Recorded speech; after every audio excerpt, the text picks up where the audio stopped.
we're live. Hey guys, welcome to Moe's Game Table and Ardwolf's Lair here live at Compass Expo. We have a little impromptu live show that had a lot of technical issues before we even got started. Yes, we managed to defeat the technical issues after some struggle. Yeah. So we're just sharing the posts here. So Mo, how's your show going so far? I'm having a great time. Yeah, it's been great. I mean, we've seen a lot of great games. There's a lot of great games coming from Compass and a lot of awesome people here. If we get a chance, we'll pick up the camera and we'll sweep the floor because it's like 10 o'clock right now. And it's still, actually, let's try that. This is going to be a little bit of a mess, but we're going to try to swing around. Yeah. Bear in mind, it's almost 10 p.m. Central Time.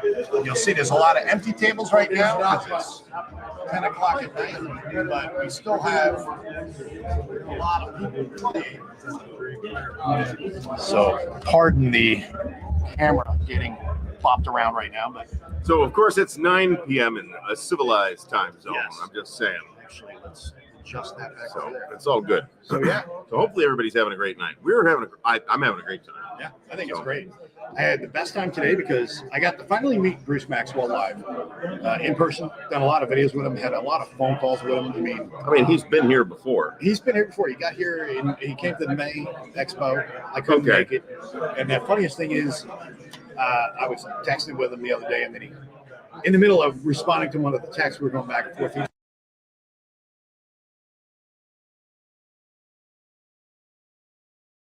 Noise. That shouldn't have done that. Shouldn't have powered off like that. You sure the power's working? What we could do, hold on one second. Let's see if this works. Let me go around the other side. Electricity, man. Who knows how it works? This is live. This is live. This is live troubleshooting here. People pay cash money for this entertainment. All right. Just so you know. Don't know if anything's working. Yeah, it sure is. StreamYard's picking it up like crazy right now. All right. It's got it all. All right.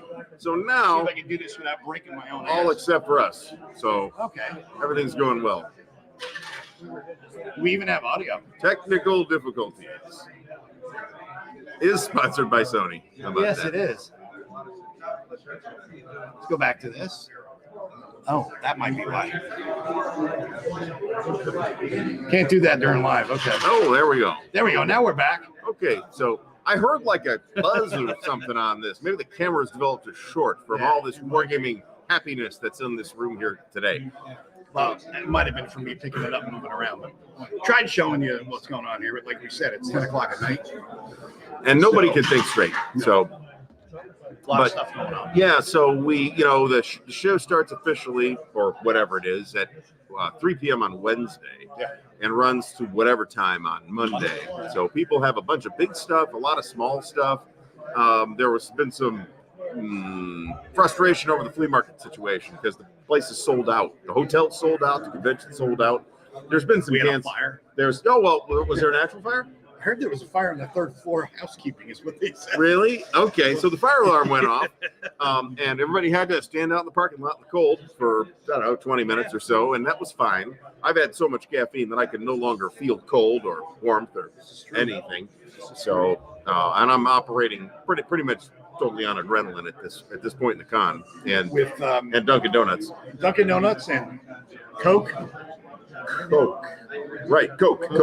There is no alcohol because No, there are no alcoholic beverages permitted in the convention area. And we, of course, are really strictly followers of the rules. All rules will be followed strictly by us at all times. there is no errata on this. Mm-mm. So, but no, we've been having a really great time. Seeing a lot of great people here. I think they're going to be up to about 160 by the time it's all said and done. Mm-hmm. And this place is at capacity, Yeah, right? I mean, even today it was like, wow, it's really packed.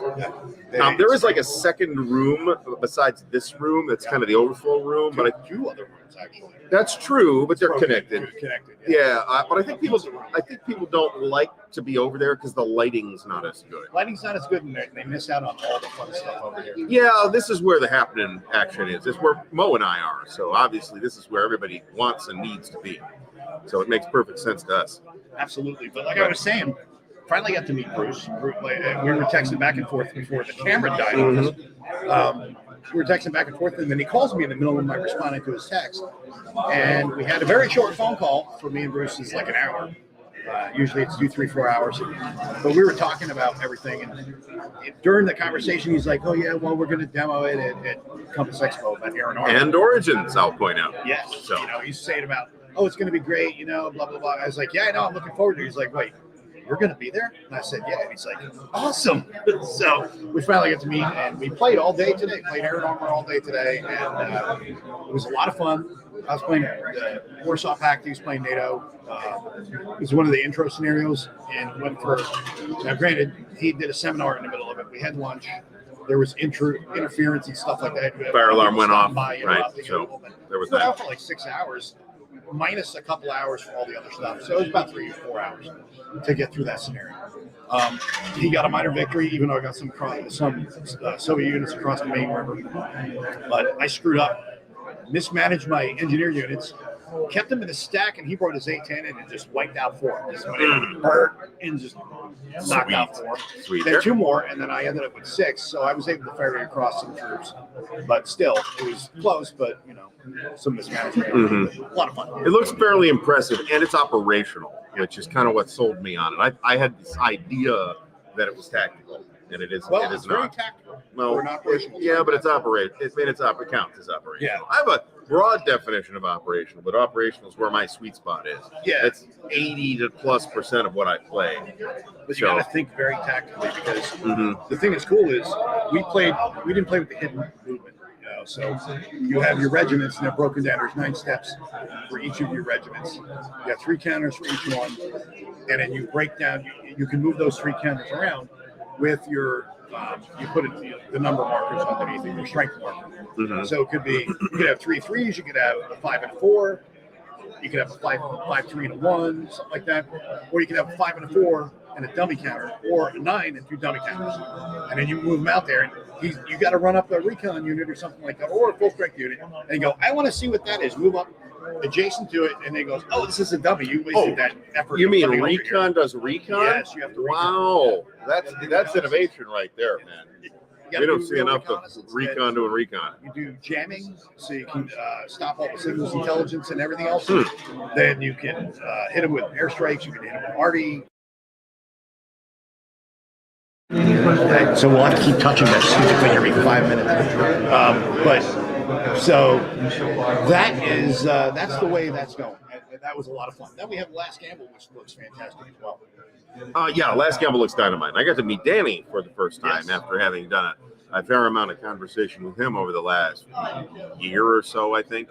And that game really does look like something special. So it does.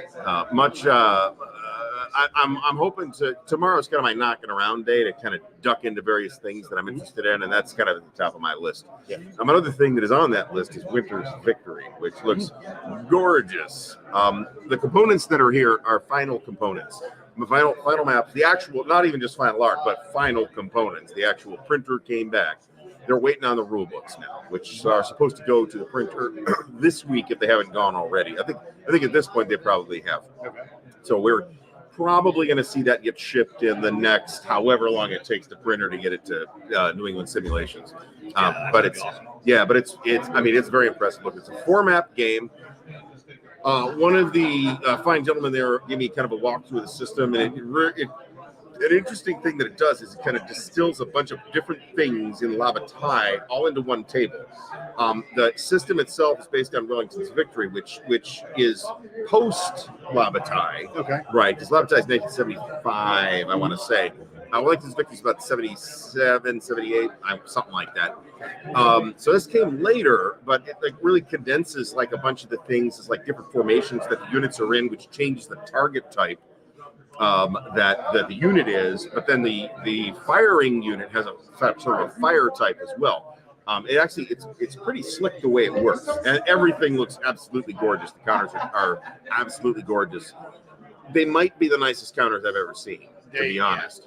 Yeah. It doesn't shock me because if anybody has ever checked out anything from NES, it's top of the line. Yeah, it's fantastic. Imagine the Labatai counters just as artistically nice, except that you can tell what unit is with what unit. because they're the same color. Yeah, They're different in unit to unit, like formation to formation, to distinguish the formations. But there's also a colored stripe. No, they do not have Europe and Turmoil 2, which is good for me because I would have bought it if it was here. I'm actually fairly excited about that game. But there's a colored stripe on the unit which tells you what formation the unit belongs to, and that's it. Doesn't matter what the rest of it is. It looks pretty sweet. So I'm really looking forward to seeing it. And I kind of I'm wondering if they plan to do more battles in that system. I would be thrilled were that to prove to be the case. Well, next thing they're going to be doing, if I remember correctly, is going to be the D-Day game. No, the next thing's Hell's Highway. Well, I mean, after that, they're supposed to redo Overlord and Killing Ground in one package. Killing Ground, yeah. And people will be excited about that. But hopefully they'll be able to do that quicker because that's a redo, right? So that should be good. But and then we have Ray Fiore here. He's got air combat, Cactus Air Force, Chopper Pilot Vietnam. Yeah. Red Dawn, yes. Operation Red Dawn. Yes. Right. Which is going to be fantastic. He's got another one that's set in Desert Storm. And the really cool thing I like about it is it starts off with Cactus Air Force, and you're flying your missions. You've got your character you're playing. But there's another character that every mission you get a story bit about. That character carries over from, or that storyline carries over from Cactus Air Force to Chopper Pilot Vietnam, where the Cactus Air Force's pilot's son is now a chopper pilot in Vietnam. And then his son is a character in the stories that go with the missions for the Desert Storm game. Right, and then there's Wolverines in the next game. And then the Wolverines with Operation Red Dawn, which I suggested to Ray should be the guy from Chopper Pilot Vietnam should be his nephew. Yeah. And then the son is the one in Desert Storm. So maybe I'm nuts here, but I have a very superficial understanding of what's going on with these games. A lot of people make a lot of hay about Combat and Combat Volume 2 being sort of spiritual successors to Ambush, which may be accurate, but they don't mechanically resemble Ambush at all.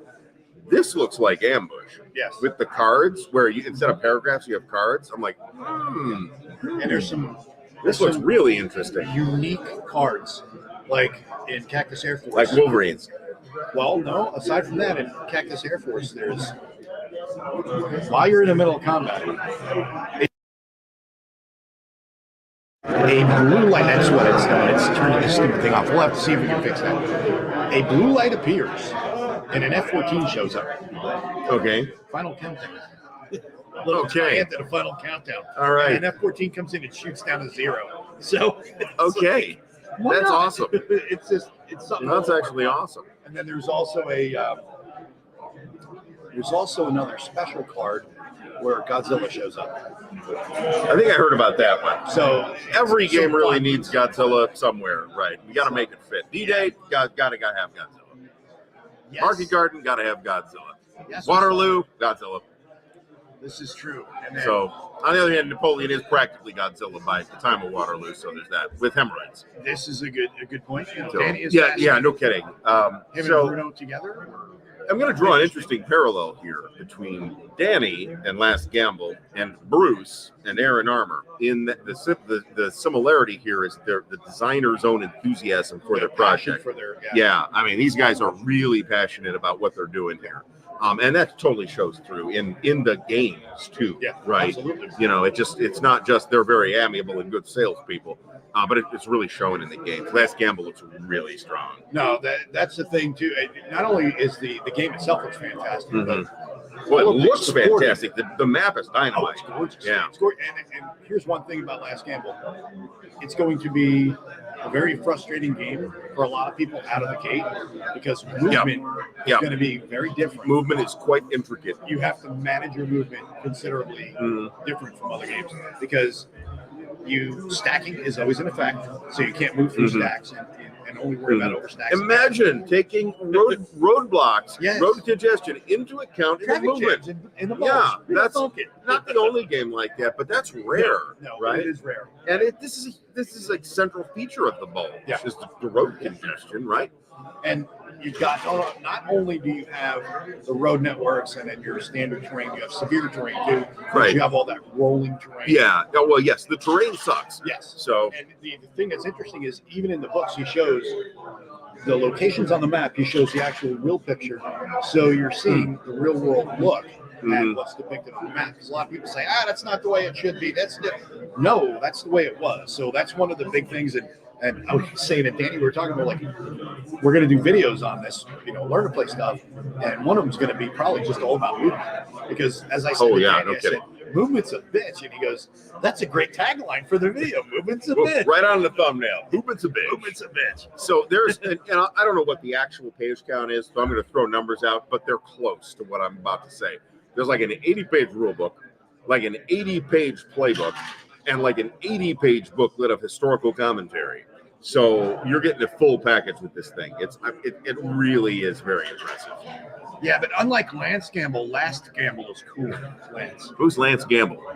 Tango Wolf. Oh, okay. I thought Lance Gamble was possibly one of the Backstreet Boys. Yeah, something like he that. might have been. Yeah, I could be wrong. So you what do I know? know? Backstreet Boys? That's possible. He could be a gamer. I mean, Kurt Schilling is a gamer. That dude from Three Dog Night was a Wargamer. This is true. So I heard Kurt showed up at Wargamer. Oktoberfest this year. I could be wrong about that, but since I forgot about it till it was like almost over. So Superman is a Wargamer. Let me see if I can get this thing to stop for 1 second. That'd be cool. So hold on 1 second. I'm going to shut this thing down. We're going to stay on, but they're going to keep the camera. We're still here, folks. We're experiencing, or we're trying to solve the technical difficulties. I don't know if it's going to do that, but it's timing out. That's what it is. All right. All right, let's put the camera back on. So, yes, this is still have audio. This is tremendously helpful. Yeah, I know. So Sorry, somebody was looking for somebody earlier in the day, and they came and have you seen this gentleman? Here's his name. He's an older gentleman with gray hair, and he's a little bit portly. And I'm like, well, that really narrows it down. Thank you so much. I really appreciate that. So, wears glasses, orthopedic shoes. Right. Yeah, I have no idea. So we have. I like how it's helpfully reversed too for the audience's enjoyment. Yeah, so I have to keep hitting this every couple minutes. We're having a lot more issues tonight than we had last year. Last year it was like boom, boom, and it was smooth as hell. I would just like to point out that with my cheap, shitty equipment, we have way less issues. Yes, I'm just saying. Yeah, that's true. My equipment sucks. We didn't have issues. It works. The resolution's not as high. This is fancy. This is very fancy. Fancy, much less fancy. But like everything else, fancy shit, That's true. Yeah. Ancient bullshit is reliable. So, and it was very last second, so we didn't get a chance to get this out. It took a while to get it rolling. We were supposed to be live at 9 p.m. here, or 8 p.m. here, which is 9 p.m. Central, and that did not occur. But we're good now. We're good now. We'll go till everybody's thinking that we're coming on in an hour. We'll go. Yeah, no kidding. So we'll go until we're sick of talking, which might not be for a while. Yeah, so it could be for a while. Yeah. So I mean, it's been great to catch up with people that I know from elsewhere, some of whom are here. People who I know from here, some of whom are here, and people that I have corresponded with in some capacity that are here that I have never met in person before. Yes. Like Danny, I'm a little bit amazed that I'd met Bruce before you had. Yeah. But there's that. There's of course Gilbert Collins is here. We met him last year though, and it's great. I've been a fan of Gilbert for years. There is no Canadian iced tea. It's been a delight to talk to him. We don't have any Canadian iced tea this year. I don't know about anybody else. This is Coca-Cola. Coca-Cola. It is. Coca-Cola. So, and we are hearing that the date of March for Last Gamble is pretty firm at this point. It is not, unlike the usual Bill modus operandi, it's not like sitting in the warehouse already with Bill sitting there. It's coming in, it goes out the door. So, Mark, we really wish you were here, brother. Yep. Because, we are love to have you on right now. We want you here next year. So Yes. plan. You have to be plan on it. Plan on it. We got games of There's a big full game actually of the Third World War happening here. Yeah. Plus the development folks had their stuff set up, and that shit looks amazing. That looks really good. They had some new stuff that I hadn't seen previously. Yeah. There's a lot of there's some prototypes and stuff like that in development. Wes is here with Engine Thieves, which is this one of the very rare Civil War train games, right? It's actually pretty cool, and he's got another one in mind after that, and that actually looks pretty interesting. And I'm not really a train. I mean, I've said this before. Yeah, it's like I'm not a train game guy. I poo-poo it, and then I play one and I have fun. But I'm on board with that. That actually looks pretty cool. I kind of hope Christopher Mulder was going to make it and show off Burning Banners. That would have been. That's not out yet. Well, I know it's not out yet, I mean, but he's got stuff, right? Yeah. So, and that looks pretty promising as well. There's actually a whole bunch of pretty promising stuff that is on the horizon. Oh, yeah. I'm personally partially because it's as close as it is, but I'm probably personally most excited about Last Gamble at this point. But I'm actually also really interested in Europe of Turmoil 2. Yeah. Because I'm interested in that interwar period between World War I and World War II. And there's not that many games that deal with it. There's a few more that deal with like the immediate wind up to World War II, but those tend to start in 35, 36, 37, right? Very good, Mark. Thanks, Mark. We're going to expect you here next year. You have to be here. Yeah. And we're going to have you sitting right here. Yeah, that's exactly right. We're totally putting you on camera. Yes. So we told people, yes, by all means interrupt us, but we're putting you on camera, so you better be comfortable with that. So I'm actually looking around now. I wanted to get Mark in here because I'm gonna tell you something. He's got his Finnish expansion out. You've seen that one, right? Yeah. I bought it. He's got first that thing I bought. giant ass map and these 2-inch cameras. Yeah. So this map, this is awesome. Russia besieged, and the map is, I'm guessing, but I'm approximately correct. It's about 4 by 8 feet. Yeah, that's huge. And the counters are 2-inch counters on wood. Yeah. So it's kind of bananas, and they've even got a giant dice tower to go along with it. Yeah. So like the dice tower is probably 18 inches tall. It's kind of crazy, actually. It's insane, and it's greatness. And if you have any interest at all in Russian Besieged, you've got to pick up the game, and then when you do pick up that game, just message Art any question you have, because him, just like Danny, just like Bruce, who we're talking about, he's so passionate about Russian Besieged. Yeah. And he will talk about it nonstop. So you will get. I haven't played Russia Besieged yet. It's an inheritor in the grand tradition of Russian campaign, right? But I first played Russia campaign like a month ago. So, I knew that was overdue, and it was on my list of things to get done this year, and thankfully I got that done this year. So it's Russian campaign on steroids. On significant steroids. Yeah. It's got a lot more to it. Now you got the player's guide, and now you have the Finnish expansion. Yeah, Finland all the way up to the Arctic Ocean. So you got all the Finland you can handle. Do we have lemonade? Lemonade? No, there's just lemon water out in the lobby. That's actually what's in here. It tastes like lemon pith because I think they never changed the lemons out. Actually, let me see if I can slide this over this way. But it is, it's water. You got to stay hydrated at these things, man. Another thing that a lot of convention folks don't like to talk about is the fact that by definition, you're coming to a convention, you're probably eating different stuff than you eat at home. And after 3 days of that begins to take a toll, if you know what I mean, and I'm not going into additional details. So all I'm saying is be prepared for that. Do whatever preparations you got to bring, some Metamucil or whatever it is, pens possibly, knowing our crowd. There's some fairly young people in here. I'm going to point that out. We make much ado about how we're all old geezers. We are. And most of us are, in fact, old geezers. But there's some younger people in here too, right? Definitely. It's fantastic to see some young people and a couple of young ladies as well. So there's at least 3 women in the room. There's at least not 3 at the moment. There's Wargames, 2 one at the moment. Yes, We had two female players in our Fatal Alliances game today. This was my day to do Fatal Alliances. We didn't get as much done as I wanted. Mike, thanks for stopping by. Yeah, we do cool things. Everybody does cool things at Compass. And there's a lot of fun stuff that happens. Oh yeah, like you're saying with Art, with his big giant monster, finished expansion and Russian besieged, and then we need to have. Well, the cool thing when it comes to, you were talking about Third World War, they set that up in these tables the other day, and it was so cool that they had the original map set up. Yep.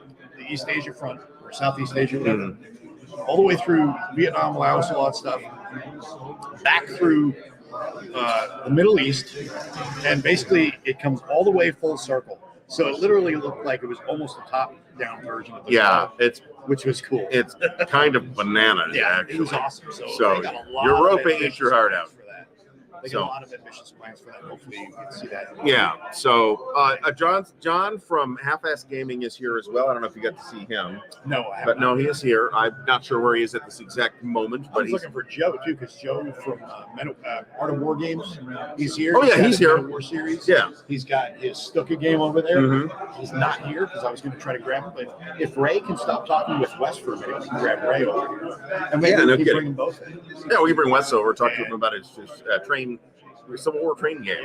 It's based on an actual historical thing of a Union raid on a Confederate train. It's actually really cool history once I looked into it. So don't say what to Jester, what young people. Jester Jester lives in Florida. Jester He hasn't lives in Fantasyland. He hasn't seen a person under 60 in probably 10 years. I mean, Jester's come crazy. on. Hold on. Is this the same Jester that you're saying? Don't say it to Jester, what young people? Jester, the guy who says errata should never happen in a war game? That Jester? There's that. I'm sorry. Like I said, he lives in Fantasyland. Here comes Bill. Oh my God. Oh Lord, he coming. Where is he? So, Oh. We got it last night. I'm sure we did. Yeah, it didn't work. Errata. He's out of earshot. Didn't work. It's like the Beetlejuice of Compass Games. I find this to actually be a pretty tightly focused convention, though. In a way. It is very. Because there is the flea market to whatever extent it is being permitted at the moment. There's the sale room. Awesome. But other than that, it's just people gaming and hanging out. And we got here at like 3 p.m. on Wednesday, and I started setting Fatal Alliances up, and I probably spent an hour and a half on that. But other than that, I just still playing. hung out and bullshitted with people. It was fantastic. Yeah, and you got Fatal Alliances still set up over It is. We may resume it tomorrow. We haven't quite decided yet. We hit the point where Jutland will happen, and it's like 6 p.m. I hadn't eaten since 11 a.m. I'm literally looking at the book, and I'm like.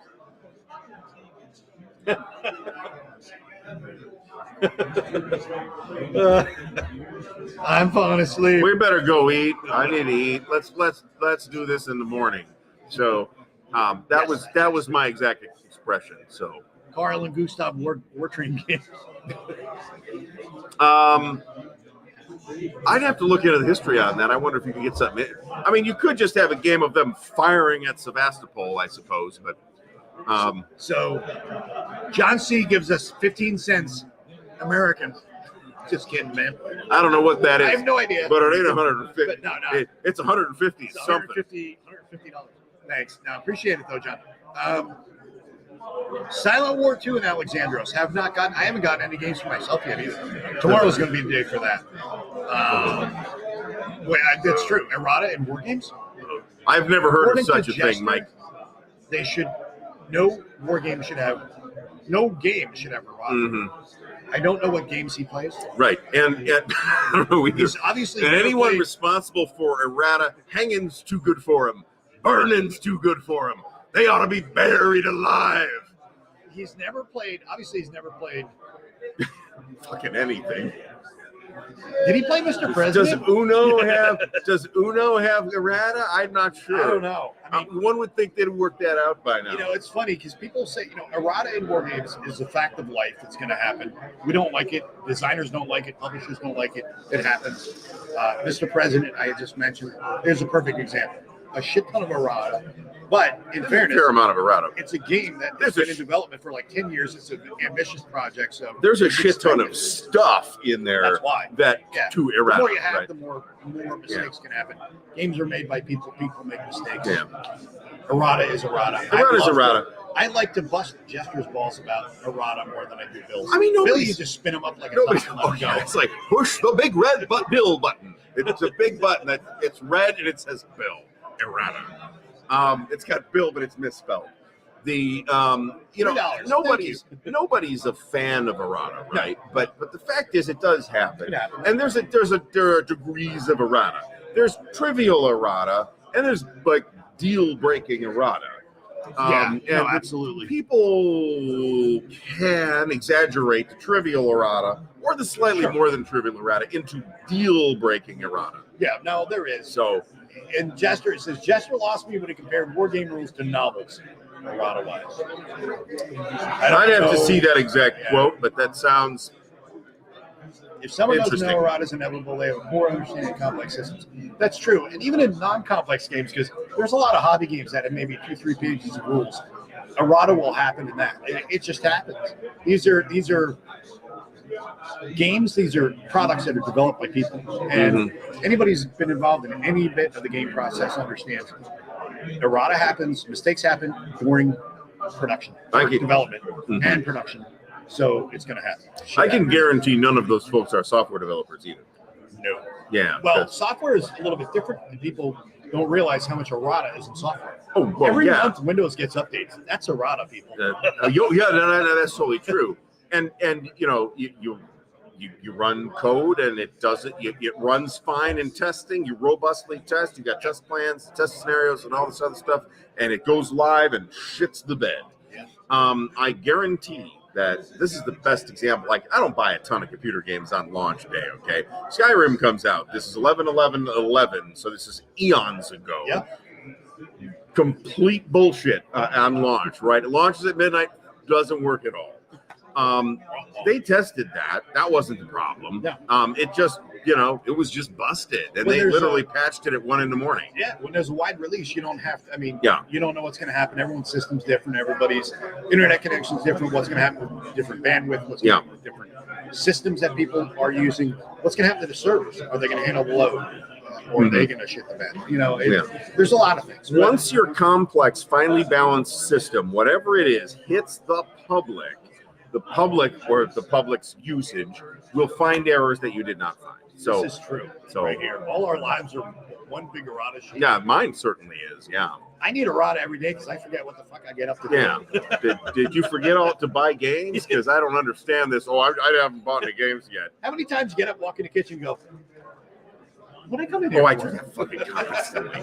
I got errata right there. My wife is being there, and I'll walk in with a stupid look on my face, not say anything, and just stagger dumbly back out again. It's like a masterpiece, I'll tell you. This is true.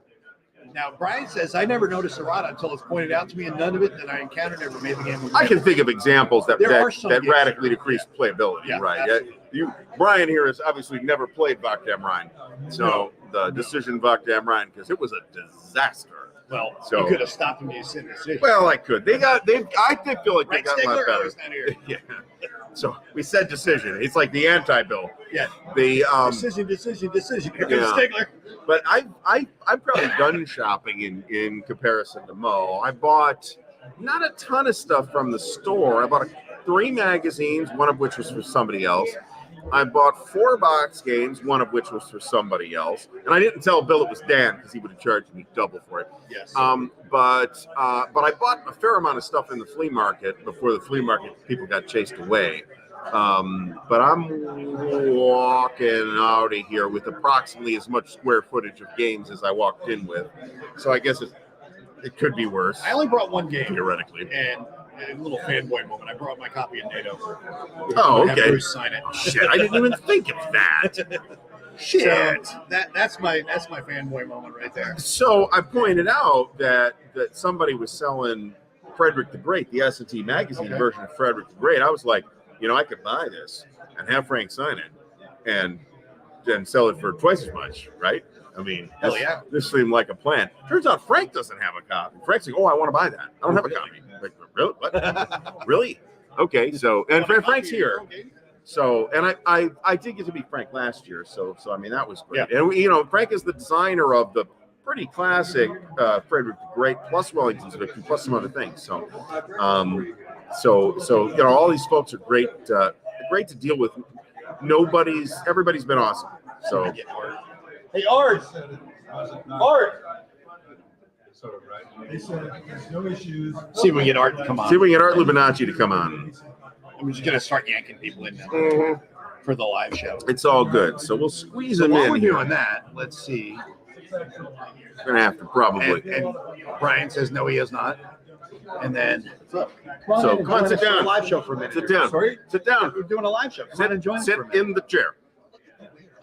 I know you got That's face okay. radio. So That's wait. okay. The glare the camera automatically reduces glare. It'll be fine. There we go. All right. So joining us right now is Mr. Art Lupinacci, who is a resident of Canada, from what we understand. Toronto. Yeah. So you run the Niagara Board Game Fest too, right? I do. And I hear that's booming. It is. Well, booming. I don't know about booming. COVID knocked our numbers down a little bit. Well, yeah, okay. It's not some people out completely. So But we're still, we sold out again this year, sort of. The hotel got booked out. It's the end of January. It's our 18th year. I didn't know it was that long. Oh, yeah. Yeah, we've been at it for a while. Nice. So I mean, that's almost as old as me. So as you know. See if we get that. Now, and you got your poppy on. Got my poppy on. Nice. Yeah, there you go. Remembrance There you Day, go. Veterans Day. There you go. And of Got to course, honor the veterans. and of course, the Finnish expansion for Russia Besieged is out. Out and doing well. So awesome. I bought it. It was the first thing I bought. Yeah, So thank you. so Who very here happy. has Russia besieged in the audience? Yeah, And good question. who here has pre-ordered the Finnish expansion? And have you gotten the player's guide as well? I have everything now. Now that the Finnish expansion is out. Do you know John McDonald has Saskatoon. All right. Everybody's being wise guys. Yeah. Well, you know, there may be some good-natured anti-Canadian Oh yeah. business No. here tonight. Well, we have to blame Canada. We blame Canada, of course. Okay, But so are you guys playing your big game with the Finland expansion? Yeah, I think that's the third game I've played since I've been here.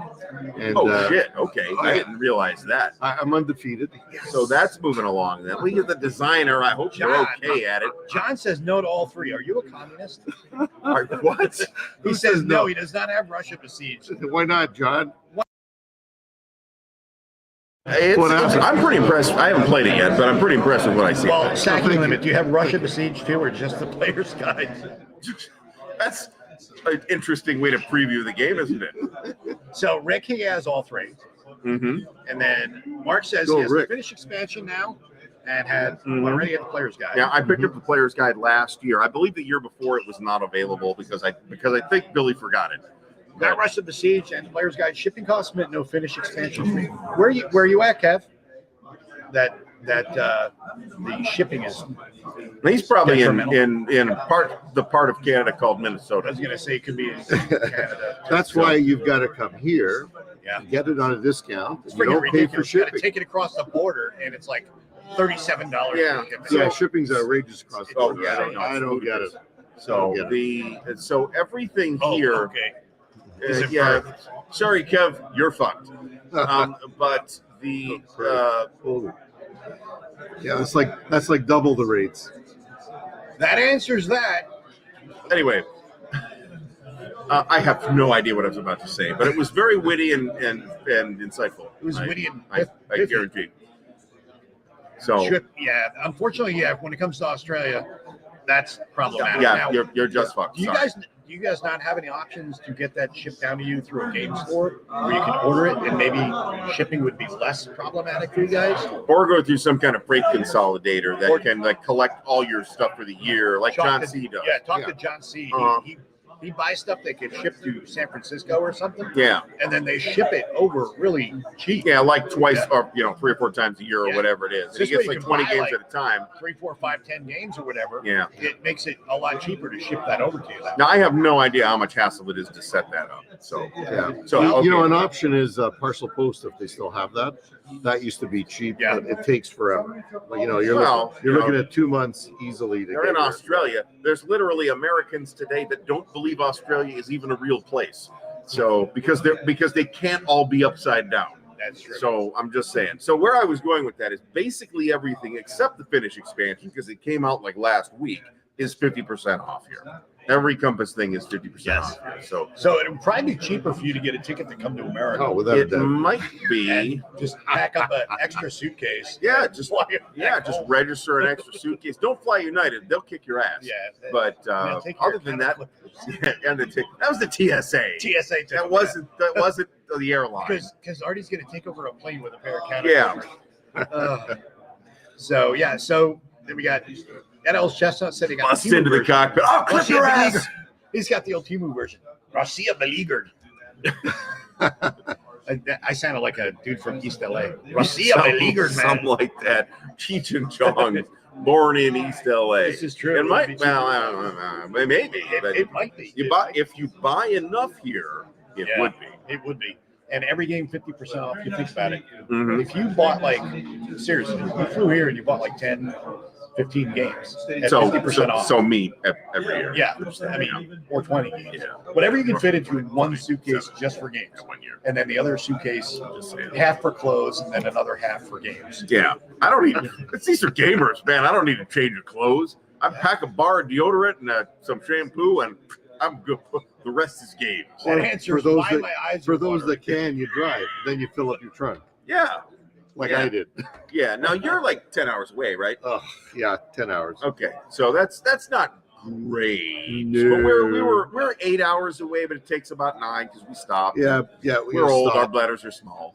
Every time you stop, it adds 20 minutes. It does. Whether you're there 20 minutes or not, That is it adds correct. 20 minutes. So, Kev, just to jump in here real quick, reach out and talk to John about this because, like he said, you may not be able to find one that can ship to Oz, but I'm sure they do exist out there, and I think it would be well worth your time. I'd be stunned if he couldn't do that. It's a thing that not a lot of people use, right? And you probably do have to order a certain amount of stuff to make it worth your while. Yeah.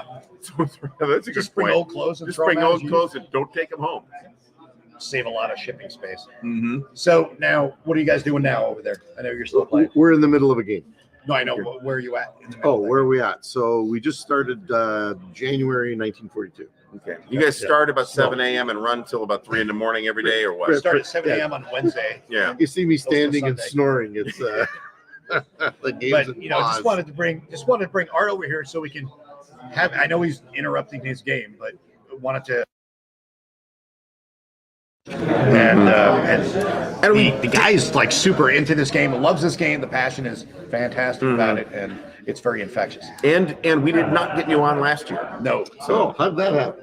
I don't know. You just You weren't in the weren't room down at here, the I don't I'm time. going to stay twice as long. So, Yeah. yeah. so we'll let you get back over to your All right. game. Yeah. Really These guys are great appreciate it. guys. Thank you. All right. Art, Yeah, thanks thanks a lot, Art. so much. Good to see you again. Yep. Thanks. My pleasure.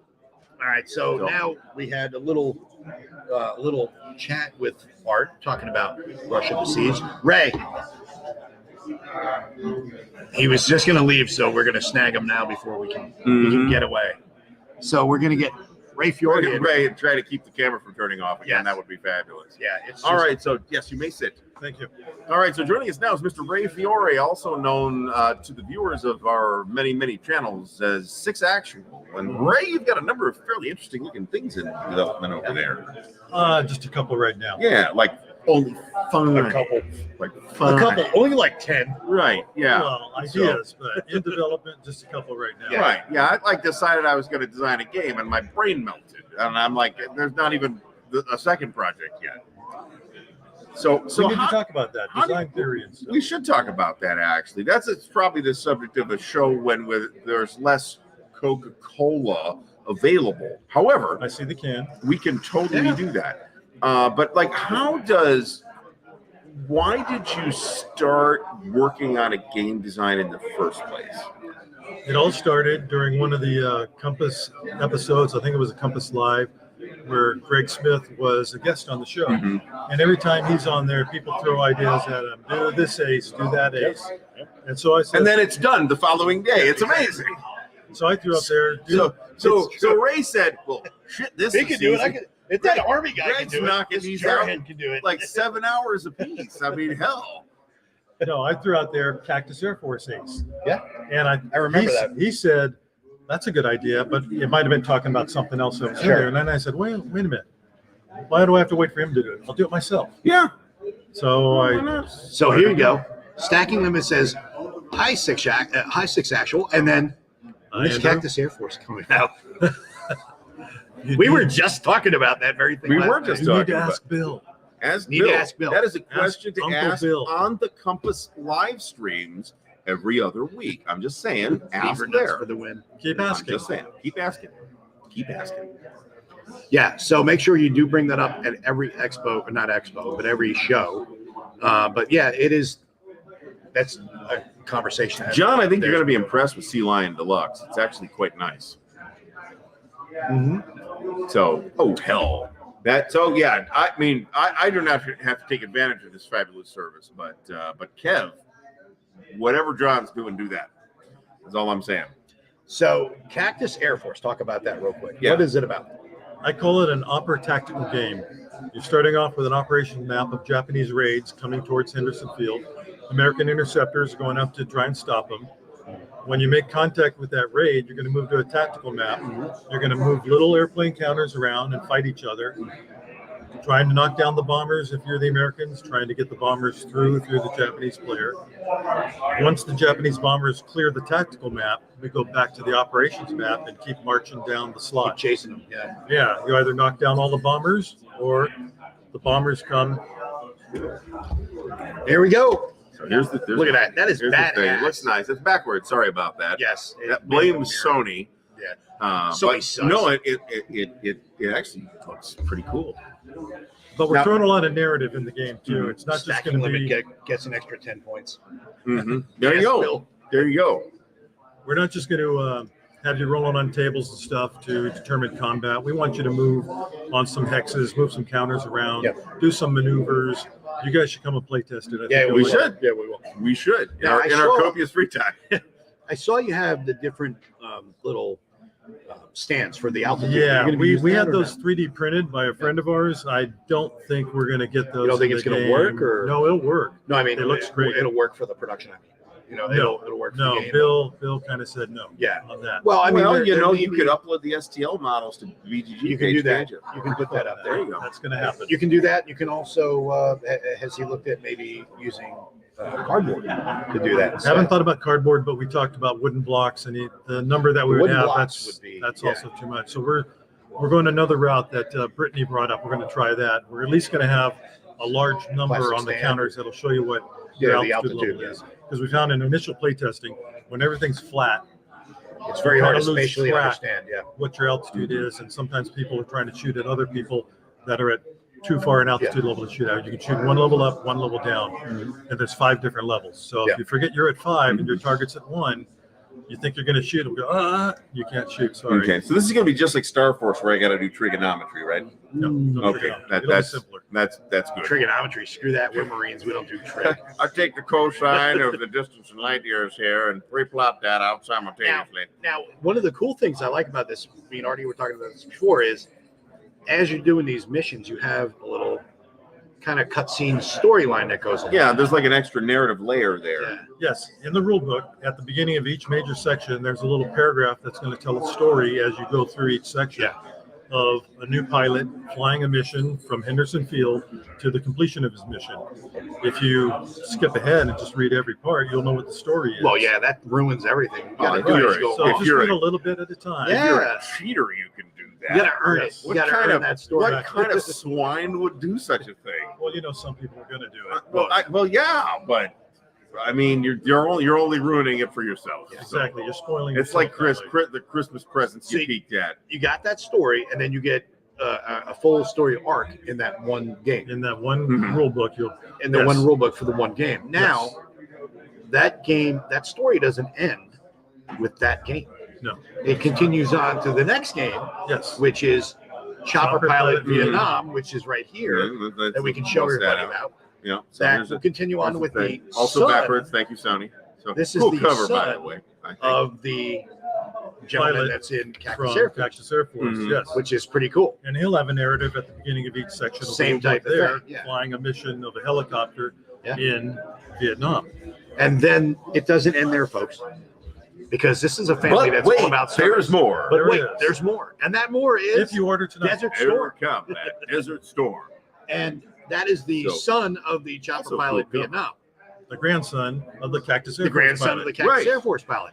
And then we have another thing that we can throw in there, which is the Operation Red Dawn, which I suggest should be the nephew of the chopper pilot. And the Vietnam narrative guy. through line is about his daddy's wristwatch. Yes. So there's a lot of games here that are going to hit on different eras. it just occurred to Somehow me, related. you're And trying to still you're have trying to that be Greg generational. Smith. No, you try I'm to just saying. you're doing a similar type of. Well, like I, I said only last mean night, that in the sense of you just showed up with 5 prototypes. well, like I That's, said, that is the sense in which I mean that. Oh, I'm sorry. Maybe in that sense. Mike wants to 6 check out your Capitals game. prototypes. Mike, So Mike these Bergello guys wants to check have it out. more energy than I do. So Yes. so there we go. Mike Berticelli's interested in checking out the Cactus game. Now, So- here we go. Brian says, "Oh, geez, that's 4 titles that are auto buys." Yeah. Now these are dedicated solitaire games, correct? Yeah. No, No, No. they're not. Cactus Air Force That's 2 players. is a 2-player game, Mhm. best played with 4 players, 2 per side. But it Okay. can easily be played solitaire because the only hidden information is the Japanese mission card, which if you're playing solo, just leave it face down until you make contact. Yeah. And you can flip it over, everything's above board Okay. from there on. Okay. The other ones are solo or co-op games. Yeah. Okay. And then the other thing that's cool, like I was saying last night, we were talking about these, is you were saying you had mentioned about it's like Greg Smith types games. Well, Greg, Joe Fernandez, and you are all doing very similar games, similar eras, similar themes, but very different. Complementary, actually, because what you're doing is you've got your Cactus Air Force.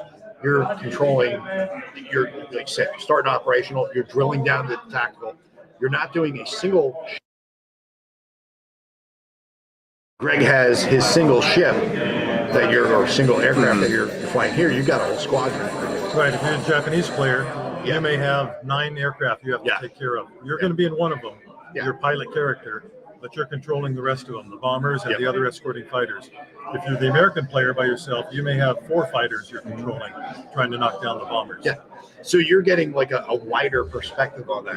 And then Joe, he's doing his Stuka game where he's controlling a Whole squadron, squadron. not just one Stuka. Right. So while these games have very similar themes, you're very unique in the way you're experiencing it, which is pretty cool. Yeah, You know, mine will like you take said, it complementary. from the operations map. We're always going to go to a tactical map and Yeah. do hex encounter warfare. We're Yeah. going to have some hex encounter combat. Needs to be hexagon. We're not just rolling on tables. Yeah.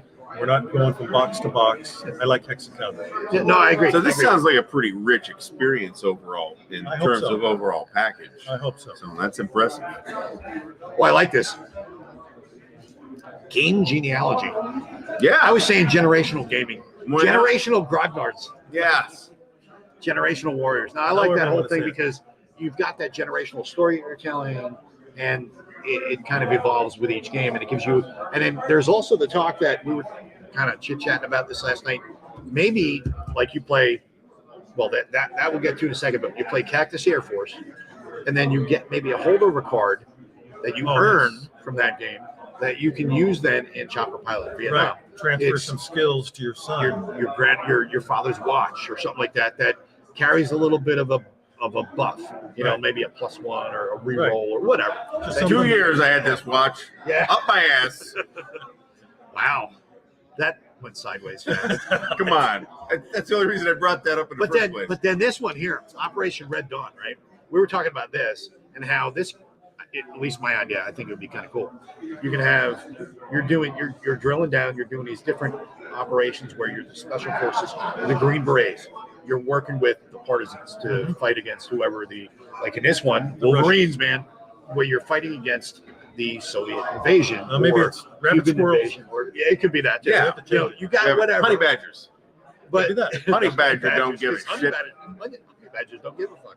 But the thing that's cool is, I was saying maybe you could tie it into like Third World War, where you have Operation Red Dawn is now Operation Red Dragon or something like that in East Asia, Southeast Asia, whatever. And you have you drill down to the low level information gathering, reconnaissance mission, or whatever, to gather the information that is then carried over to a scenario in Third World War, Southeast Asia. I mean, this is like there's a lot of ways. this you is can like build this out. Spider-Man showing up in the Fantastic Four comic book. I mean, this sounds like Yeah. an awesome idea, You right? can do a lot of things with it. We could do it. Yeah.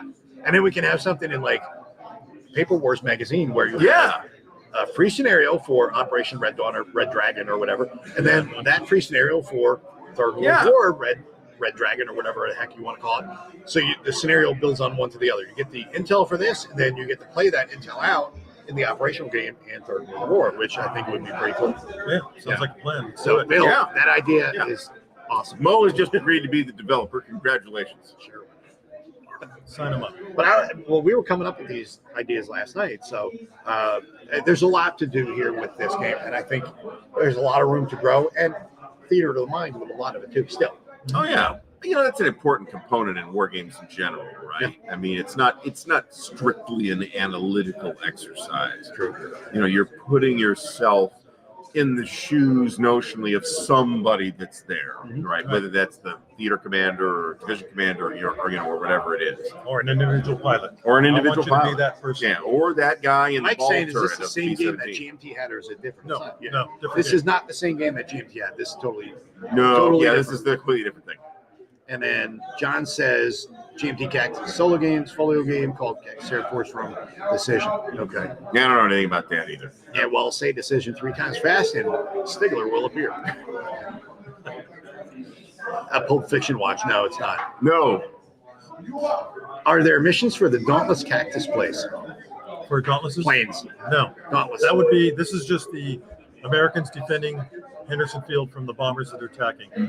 Another component could be working with the SPDs and the Avengers attacking the Tokyo Express coming down. I've had that idea, maybe a second game, but I'm just focusing on this part of the campaign right now. Oh, wait, hold on. So you're going to have Avengers in the game? Not this one. Oh, because if you It did, would you'd be a have to have a different card that says Avengers Assemble.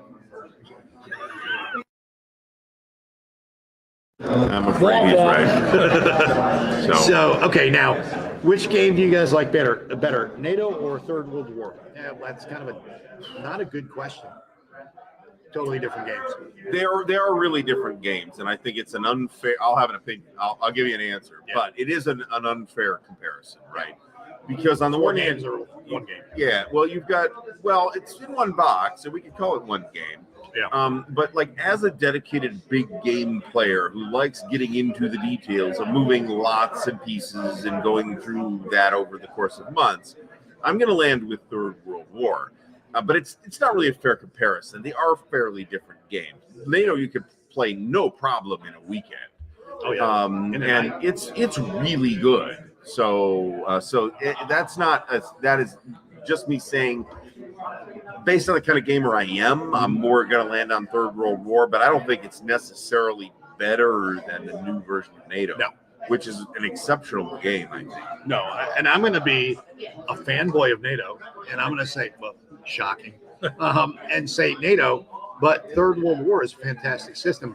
And I don't want to say game because it's really a system. There's 4 games. More on the way. So you get, you can do your Fold-A-Gap Europe, and then you can go all the way through to all 4 games. Literally all the way to Iran. Yeah, which is fantastic. So you can't do that with NATO because it's one central area. That's it.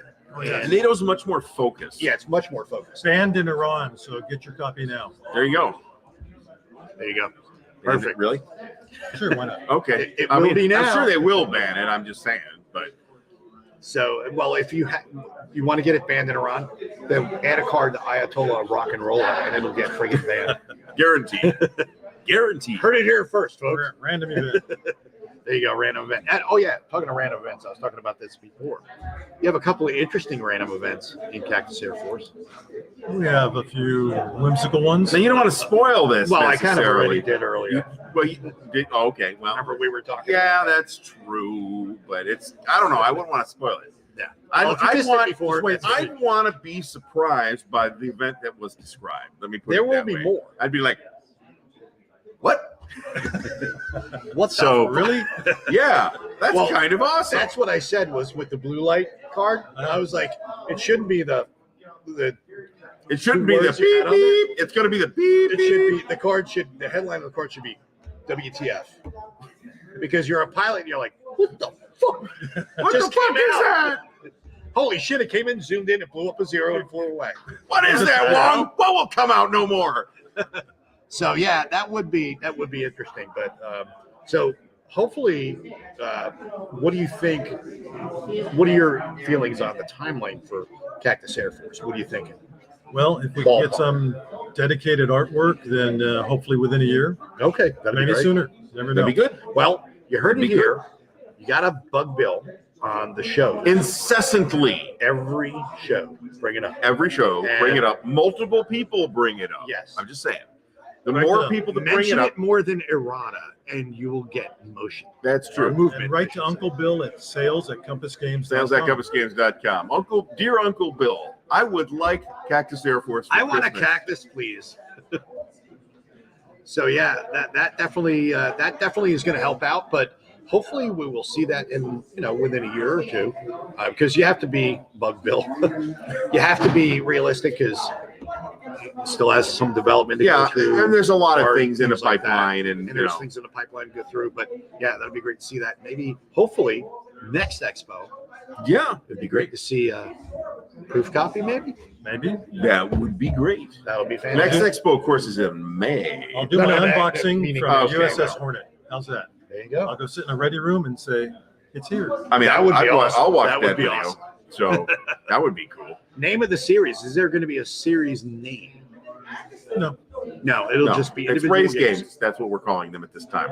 So There you go. We'll come up with some witty, smart-assy right. comment. You know, we were talking about this earlier, and well, we talked about this last night. Actually, it's too bad you don't have a great name like Art, where we can Yeah. just call it, The Lupinacci the effect. Lupinacci sequence. Oh, the Fiore factor. Or just say it. The Fiore We might be factor. able to use that. I think it might need a little bit of work, Registered. There you but go. I think that's on you. Yeah, But there we you go. take care of that with the government. There we go. But I think we can make that work. We can have like a big stamp, the Fiore factor, that like punches toward the screen. Well, some of your videos are like that. That you've Yeah. done. They're fantastic. I try to be fun. No. If you've not seen Ray's videos, you've got to check them out. They are like me and Ardy, we do these videos and our comments are smart assy and stuff like that, but it's off the cuff. We don't sit down and do freaking Mission Impossible style videos like he does. It's fantastic. It is just, it's really entertaining. You got to check it out. Yeah. If you haven't done so yet, go do yourself a favor. Talk about your YouTube You channel. have to watch that to the end because there's a nice little clip right at the very end. Remember I told you about Yeah. You got to watch it. You got to watch Now it. the YouTube What's the channel is YouTube channel? called that? 6 actual. Six Actual. Six Actual. Everyone knows where he is, so go check that out. Subscribe.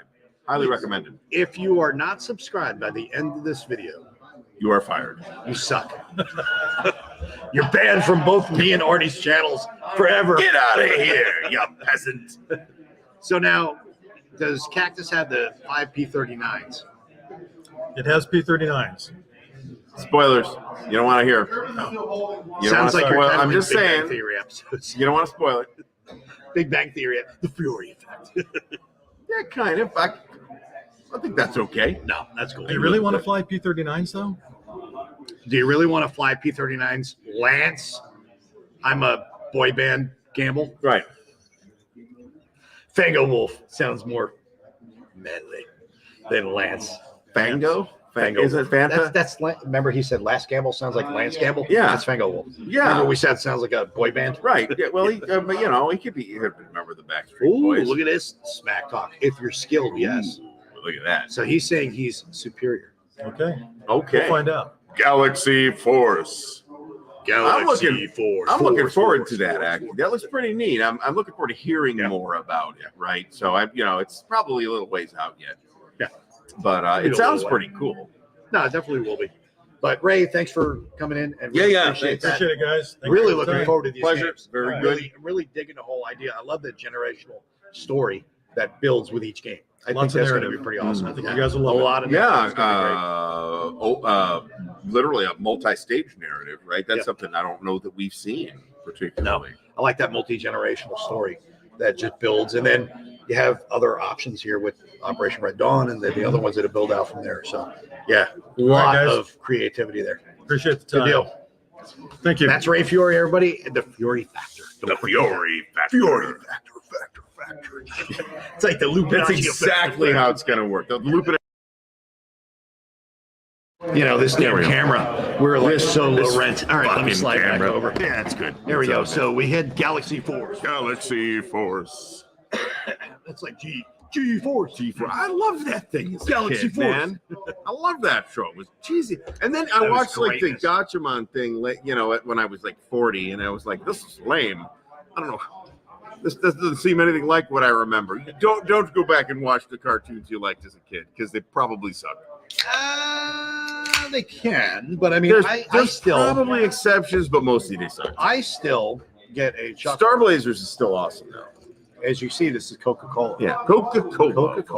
Coca-Cola. But as I said, oh man, this is the non-sweetened Coca-Cola. Right. So it needs So he's just got to put a little bit of high fructose corn syrup in it, as a you know. dash of Right. need a dash of sugar. Glug glug glug glug glug glug glug.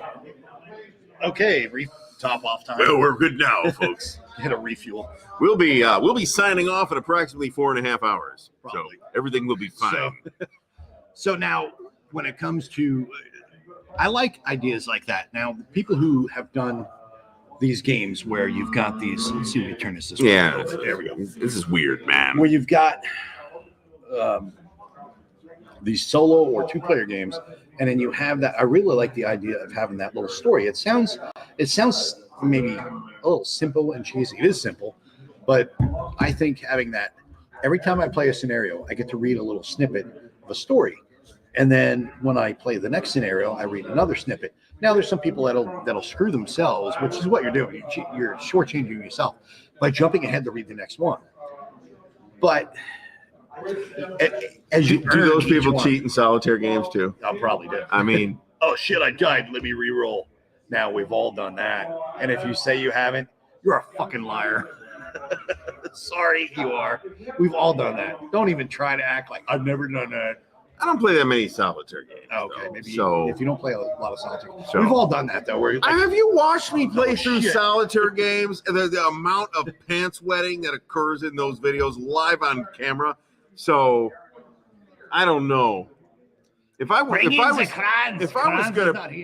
gonna pretend to be competent, I'd have picked a different field than this. Let's face it. If you see, man, you should see me roll dice in OCS. Holy Jesus! I'll tell you what. You want to talk about rolling dice? Jesus! If we get a chance to bring in Bruce, we're gonna laugh. You're gonna laugh. He's gonna laugh.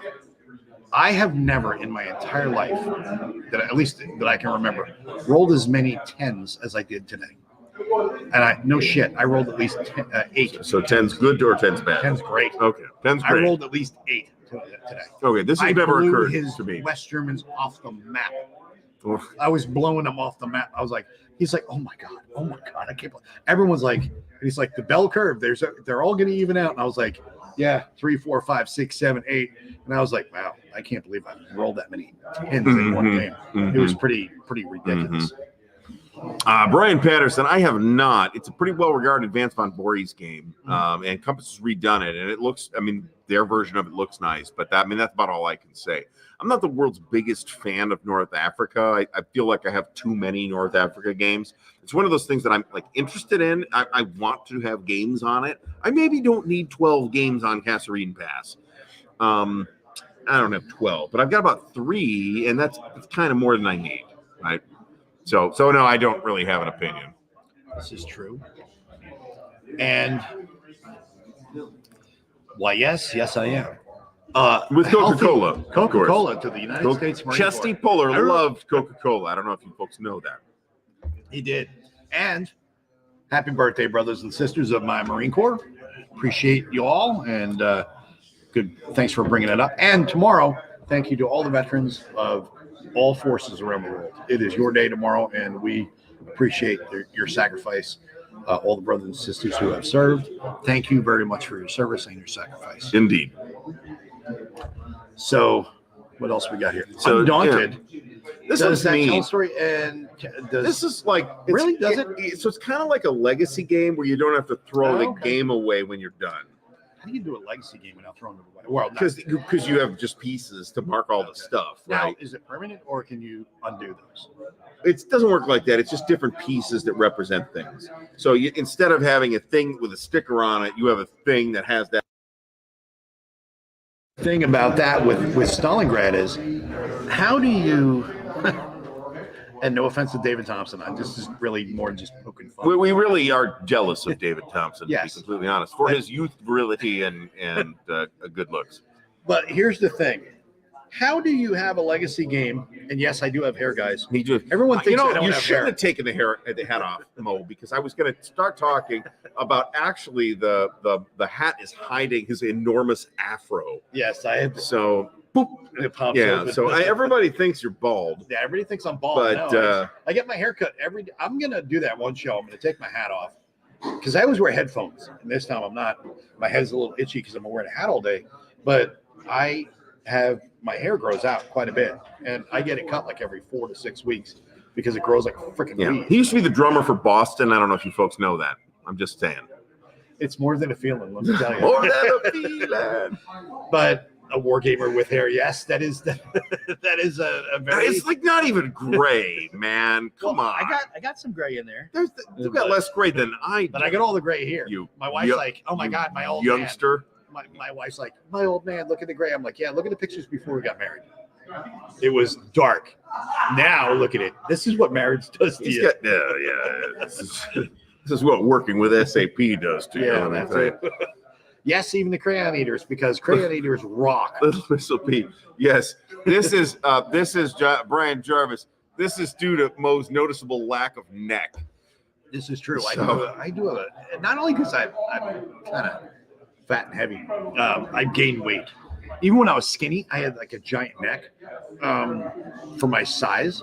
Like I got short arms. Like I'll have like 32, 33 arms on a dress shirt, but I got to wear a 17 and a half to an 18-inch neck.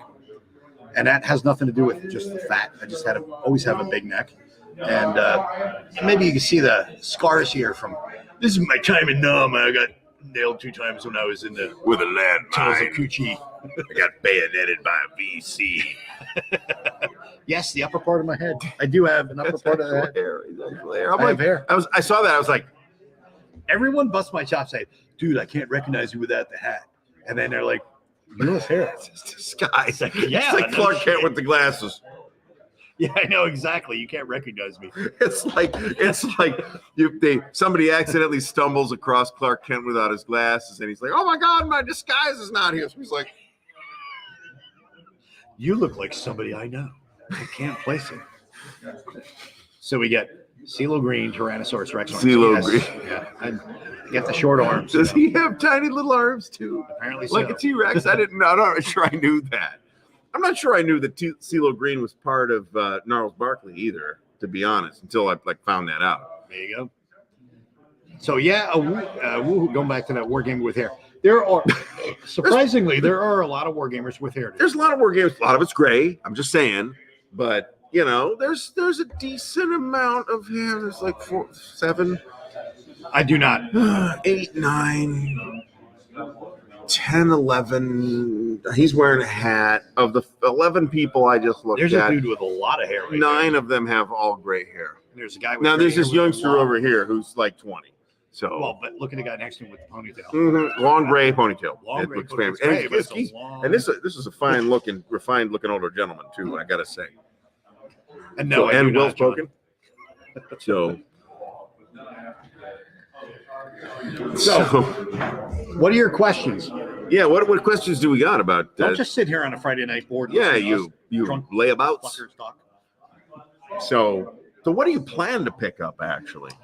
Well, I'm going to be getting the finished expansion, Silent War, for Mhm. myself.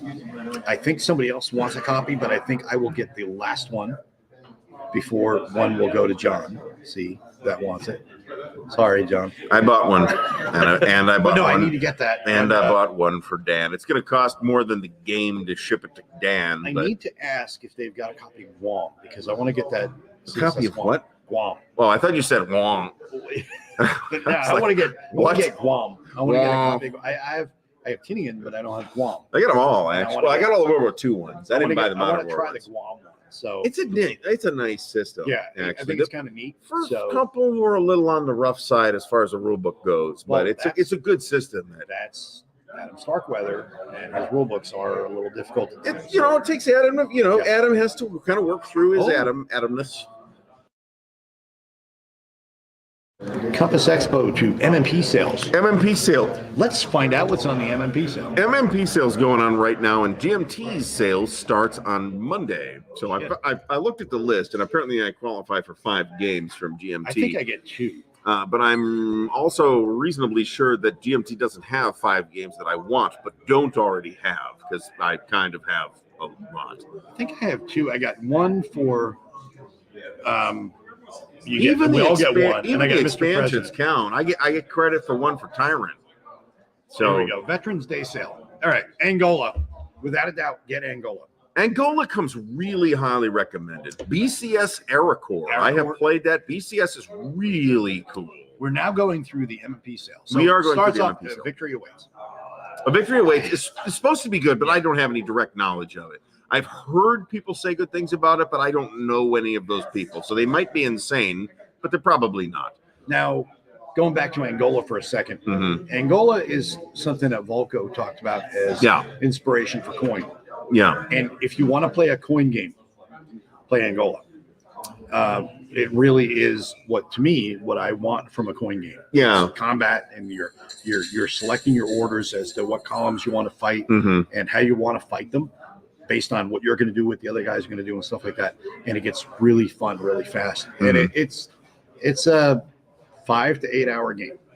Don't think it's going to play in 2 hours. Not super short. It's going to play a while. I've had a number of people whose opinion I trust on the matter say you will love Angola. Angola's fantastic, and I'm sure they're correct. And it's $35, yeah, so it's I'm a steal. kind of stunned that it's still available from MMP. To be honest about it. Well, see now with this point right here, John's saying that he's had it for years, but only played it once. Now, I think it's the problem multiplayer. is you need to have 4 players. So get it's it. one of those where it's a multiplayer that has to be multiplayer. Yes, if you can get 4 players to play it, you can get everybody set aside. Like I said, 5 to 8 hours, 6 to 8 hours to play it. It's going to take that long. I mean, you can play Civilization with 2 people, and it sucks. So yeah, I would. This is not something I play. Not multiplayer. Brian Patterson is saying not Ardennes 2. That's because That's Ardennes 2 brand is new. already sold out. It is. So, just kidding. I mean, Brian's I wouldn't be shocked actually. But it's also brand new, so I wouldn't expect it to be on sale. It's like their most recent or second most recent product. Yeah. It's the second most recent product. So we'll sidestep here the MMP sale for a second. Next topic for the counterclip. Oh Jesus! You think I plan these in advance? I have no friggin' idea. I come up with that, and there's a reason that the title card doesn't come up until that morning. Plan. What's the next topic? I don't know. I think we're professional. You're nuts. Angola for multiple. I do have a list, 35. but I mean, I don't know what it's going to be. I'm going to go see what's for lunch. Don't go anywhere. All right. We got to find a way to come up with a thing that says, thanks for watching for John. Yes. Only for John. Okay. Panzer's Last Stand is on sale. Yeah. Let's go back to the MMP sales. So Aracore. So both Aracore and Panzer's Last Stand are on sale. Those are ASL, that's for the lifers. Yeah. So have you played BCS at all? No. It's a really neat system. It's really neat. Aracore, and I have, what's the other one I got? I forget. It's on the channel. Right. Or as Dan would call it, court. So Aracore. Yeah, He's trying to do that French bullshit, man. Come on. He puts the weird Z's in. They don't do that. He tries to be like he's French Canadian from the Bronx. That's what he sounds like. Yeah. He's not Canadian. That's why we told him. That's why he can't come. He's afraid they won't let him back into Canada because they'll assume he's from the Bronx. That's what we were saying yesterday. We were like, it's one thing for him to get across the border coming in, but getting in. Oh yeah, that wouldn't be a problem. They'll just happen. assume he's from Yonkers. Yeah, and let him right in. Yeah, move along. Autumn for Barbarossa, fantastic. So that is an SCS game that originally appeared in Special Ops and was super popular. So they reprinted it as a standalone Ziploc, and it is 40. I think it's just 41. It's like 41 June to September. I'm not sure I'm remembering that correctly. We're going to pull that up right now. Autumn for Barbarossa. Special Ops 17. No, 2017. I'm full shit. This is 41 this is the Smolensk, initial- July to September. Barbarossa front cities until the blah, blah, blah. It just stops right there. Yeah. Okay. So yeah, This is a nice scenario, a 25 nice bucks, situation, by the way. you cannot beat it. Yeah. $25 is fantastic. Yeah, a whole pile of ASL stuff that we're not going to go through. So yeah, there's no front toward enemy, $40. Yes. That's a pretty. I'm not sure. Is it the cover that turns people off? I think it's a 'cause quite strong cover, actually. I like it a lot, Yeah. especially being that it's called front toward enemy, and you got a friggin' name Yeah, right there. right. That's pretty. That's I pretty think awesome. it's a really eye-catching cover. Personally, I don't know if it's that. Maybe it's the topic, tactical Vietnam. It could be. Now, I love tactical. I love Vietnam, so I think that's fantastic. You got this one here, Hakapali. Acapella, that's ASL though. Yeah, that's ASL, but I just like it because it's like, how many times people look in and go, Haka what? Oh, I am not even pretending to be able to pronounce this. No. So no, thank you. Okay, Hood so we Strikes got North. Hood Strikes North. This is $70. Yeah, $70. I mean, it's a one map. I think there's 2 counter sheets, as I recall. It might be 3. This is a really nice introduction, one map introduction to the great campaigns of the American Civil War series, which is one of my favorite series of all time. So I can't I've been recommending it to people here at the convention. Actually, it's a really nice game, and it's compact. It's one map. It's GCACW doesn't eat off-map space, so you can, unless you play with some optional stuff you download from BGG. So it's one map, and that means one map. That's it. So Now, we're not ignoring the GMT sales stuff. We're just concentrating on the MMP. We'll come back. Well, to we'll the talk GMT. about GMT, but it's kind of GMT's Hungarian Rhapsody. I played that. $95. I've not played that. How So was it? that is Operation Conrad. That's OCS, right? Both operations. Yes, it is Operation Conrad. I have actually played it, and actually, it's really good. It does some interesting things that I didn't like when I started playing it, and then once I played it for a little while, I liked. So it changes the way the Soviet supply system works, where you have, I'm not sure I want to try and describe it after having had a substantial amount of Coca-Cola. But it changes the Soviet supply system, and I love this. Can you not hear us now?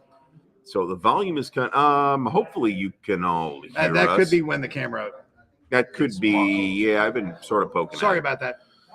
But other than that, the German stuff works exactly the same. It's really solid. It's a really good situation. It's one of those late war East Front, late-ish to late war East Front series that I really favor for OCS anyway. So I really like Hungarian Rhapsody. I think it's what's the price here? $84? $95. 95. It's a big game. It's 140, so you're saving like 30%. Yeah, it's 2 maps and probably 4 or 5 counter sheets, something like that. So it's a good sized game, and there's a lot of replay value in it. You get let's see, Crap ton of scenarios. 2 maps, 2 maps. and then 6 counter sheets. Yeah, so 6 count. Well, I mean, 2 of those. I think 2 of those are marker sheets, They're friggin' half-inch counters. So and they're half-inch counters. There's a Yeah, so lot of 280 counters. counters per sheet. Yeah. all right, so that we got that. Now we got Calgucci's Gamble, Edson's Range or Ridge. I'm sorry. Mm-hmm. Now that's $20. That's been a bit problematic because people say the rule book is kind of shit. I don't know anything about this. This is the kind of thing I'll play in ASL. Yeah, To be honest, and this is area movement, I believe. Let me see. I believe that's correct. It is an area movement map. There we go. Do we know who the designer is? Is this a Mike Ranelli game?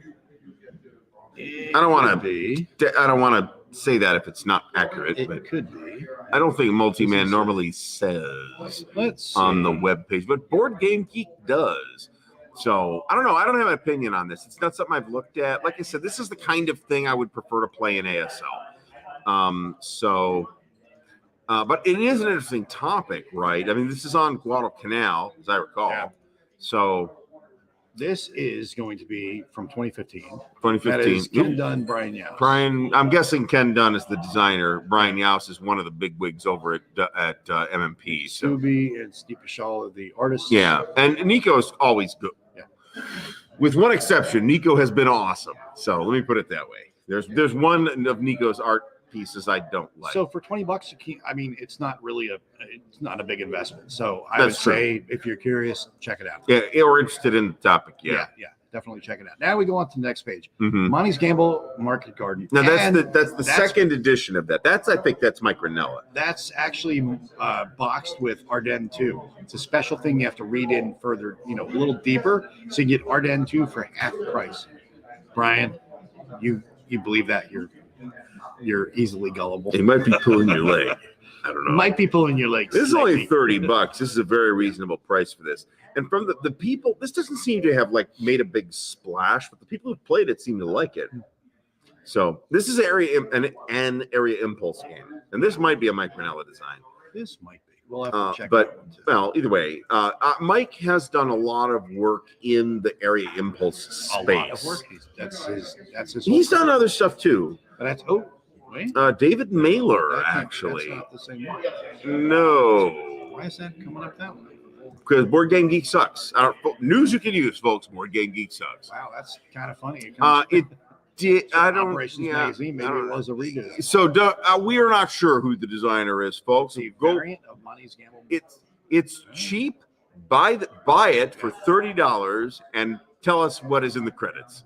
It's 50% off at $30. Yeah. Then you have North Africa, Africa Core versus Deseret, 42, $50. Yep. So this is a four-map SCS monster, by the way. So this is basically DAC in SCS with the Alexandria Nile Delta map left off. Yeah. So anybody that's interested in that but doesn't want to deal with OCS, this might be something to look at. It's 4 maps. It's huge, but the counter density is pretty low. Yeah. It's like 2 or 3 counter sheets. Mhm. Panzer's Last Last Stand. $100. Yeah, this is on our list of things to play. We're kind of falling into that we really like at BCS at this point. This is also Operation Conrad, by the way, and so it's like east of Budapest in late 44, as I recall. I could be getting the dates wrong. But this is an interesting situation. It's Carl Fung design. It's very promising looking, but it is one of the now 2 BCS games that I haven't played yet. We're looking at this one for Origins next year, actually. Oh, nice. Yeah. So we'll see. We're months away from making an actual decision. And that will change multiple times. Mhm. Race for Bastogne, $105, regularly $176. Mm-hmm. That's not a bad deal either. Yeah, You're this is saving GTS. $71. It's I forget who the designer is, but it's the Adam Starkweather the GTS series. This is a lot of fun to play. And this is like 2 maps, short end to short end, with a little bump out on one side. So it's a smaller footprint. It's not tiny, but it's a smaller footprint than a lot of GTS games. GTS games tend to shine really well in larger formats. So if you're like want to play like the small games, the little 1 map and half map and whatever games can certainly be fun, but GTS really shines in bigger games where each side has a bunch of different formations. And Race for Bastogne actually fits that. It's not small, but it's not enormous either. You can easily put it all on 1 2.5 by 8 foot folding table. Joe Chacon. So Joe's Joe Bacon Chicken. Joe is I'm not sure if this is official or not, but de facto, I believe Joe Chacon is the honcho for the GTS series. And I really like the GTS series. It's a lot of fun to play. It's one of those things where once you're in about your 4th turn, you don't look at the rule book ever again. And everything runs off 1 double-sided 8.5 by 11 player 8 card. Yep. It's really slick and it works really well. If you were like a big simulation person, you might not like it, but it plays really well. It's fun to play. Now, this is another one, Salerno. VCS Salerno. This has been lurking in the MMP warehouse, taking up space for many years. They can't now. get rid of these games. That's because I had a copy of it years ago, and I was like, wow, great quality, production quality, rulebook, great. Then I read the rulebook, and I said, rulebook suck. Rulebook great looking, rulebook suck. This is VCS is something I would really love to see I would love to see variable combat in more games. No, this is basically the same system or an evolution of a similar system to Fall Blau and Kharkov battles, right? Yes, yes. Now, something like this is what Across the Boog River uses with the strength chits and stuff like. I love variable combat chits. I love the variable combat chits because, like I always say all the time, you can go into a situation like, oh, I got I got 5-1 on Gary. I'm going to kick his ass. We pull our strength checks out. Oh, my guys I are get a clowns. 1, How about that? I got a 1. He's got a 5. That 5-1 is now 1-1. I love that because combat should be chaos. Combat should be not mathable because you can never tell that what's going to happen. Oh, I get these guys outnumbered 3-1. Well, my guys that are outnumbering them 3-1 fight like idiots, and these guys fight like ferocious monsters. It now negates the numerical advantage, which I think is fantastic. And it's hard to model that human factor. That's 2 words I use a lot. Human factor is a bigger thing than people ever consider for combat because you never know what the desire for, what the combatants, their desire is, their desire level is to fight, how much ferocity they're going to have, how much cowardice they're going to show, or not cowardice, but I don't want to say cowardice. That's not brittleness, or their lack of determination, things like that. Lack of elan. That will happen. Yeah, no elan. Right. Let us say French. So, yeah, the elan sounds better. Now, have you You rock. Yeah, there we go. Operation Typhoon. Yeah, it is. So Operation Typhoon is a similar but not identical system. Yeah. Yeah, it's similar but not. Yeah. Yeah. I'll eventually do a Wargames Unearthed video on Operation Typhoon. Now we get the special ops. Yeah, a bunch of different ones. We'll bypass that. Yeah. So there's special ops magazines, and they all have games in them. To take Washington. Know nothing about it. I do. It's Monocacy and Fort Stevens, 1864. This is Jubal Early's raid on Washington in 1864. This is the line of battle system. I haven't played this one, but I have played the system, and I really like it. I think at this exact moment, I don't like it as much as GBACW, but that may only be because we're getting a GBACW game every year or so, and we haven't seen a game in line of battle for like 4 years now. I'm going to talking about Jubal Early. Anybody who knows what this means, you'll know what my Jubal Early reference would be. Well, here I am. Not the same Jubal exactly. It's hard.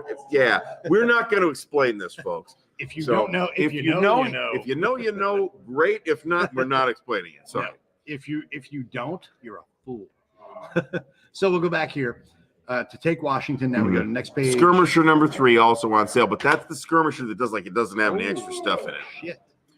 Now we're into Warriors of Japan for $10. deep discount, folks. Warriors of Japan, a country in something.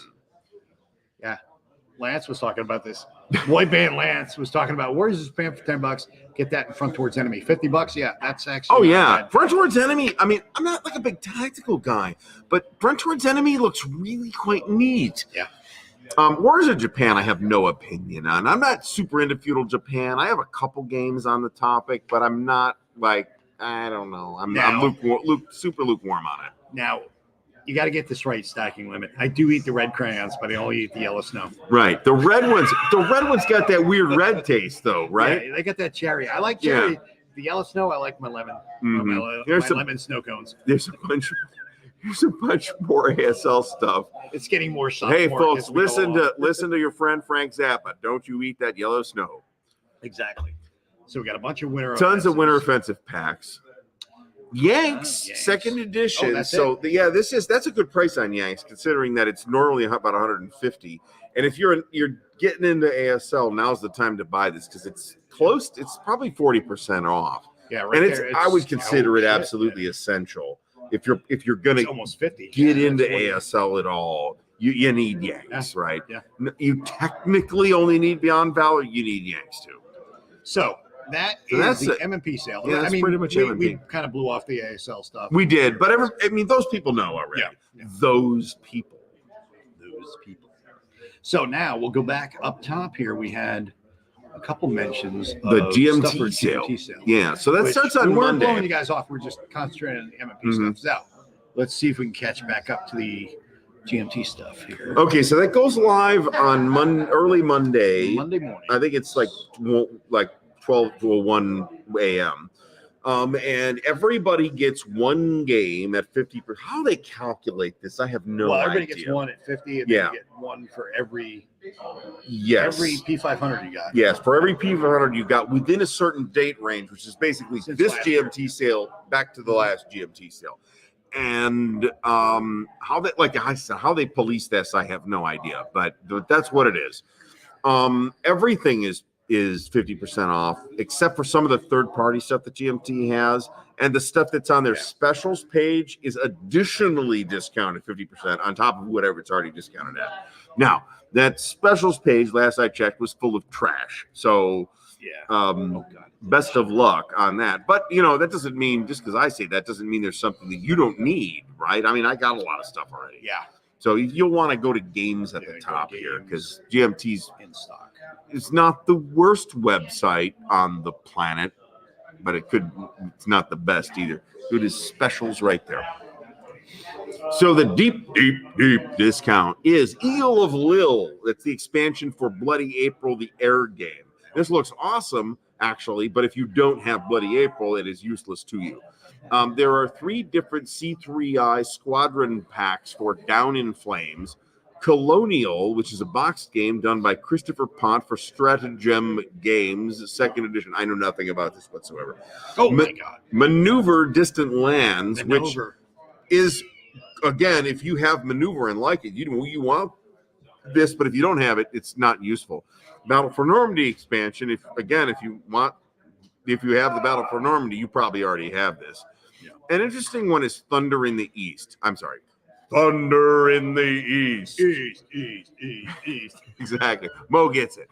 So this is the Frank Chadwick game. This is a really interesting game. I have some issues. So this was not printed by GMT. Just in case anybody knows it and becomes distressed when their counters disintegrate. Yes. Or the rulebook pages just spontaneously fall out. Yeah. This is a very interesting and promising series. I'm personally waiting for a new edition of it. But I personally sold it. I did too. I had it and sold it. I was distressed by the fact that they're not completely, but they're substantially revising it in whatever their new version is going to be. And the component quality is not great. The maps are really nice. I do like the maps. The component quality was GMT version of. It's not Victory GMT, Point. so it's GMT version of Victory Point. It's games. a Victory Point Games did the printing. Yes. Okay. So it's not GMT's printing, but GMT is selling it now because they've inherited the series. And Future volumes, I have no qualms about whatsoever from what gets component me quality is, and this standpoint. pains me to say this. I did sell my Thunder Knees. I was real excited. I think back in 2016 or 17, I did an unboxing of that when it came in. When Frank Chadwick has a new board war game out, it's exciting. Yeah. Well, okay. It wasn't even that. It was, I actually did an unboxing of Alan Emmerich's own copy of it at BGGCon, like back in 2016 or 17, whenever it came out. And I adore Alan. I love Alan to death. Oh, yeah. He's great. He is so awesome. He's a great guy. And if he watches this video, Alan, I love you. We love him. You should punch your printer in the neck. Yeah, but yeah. Whoever you guys hired on this, it's bad. There's some issues with the print quality. The book fell apart. The book fell So I apart. was like, Every you know book I've seen. I'll get back to it whenever it gets redone. That sort of thing. So that it frustrated me. I was excited, but then disappointed in the end. I have personally handled 4 different copies of this game, all the same, including mine.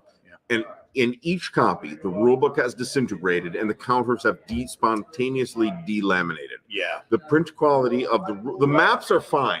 Yeah. The print quality of the map, colorization, the coloring issue between the maps. One's darker than the other 3. Or two out of 3. Somebody's got better color vision than me, because I didn't notice that. But the print quality of the counters and the rulebooks is poor. The game system has a lot of potential, and I'm waiting for their next installment because I'm pretty interested.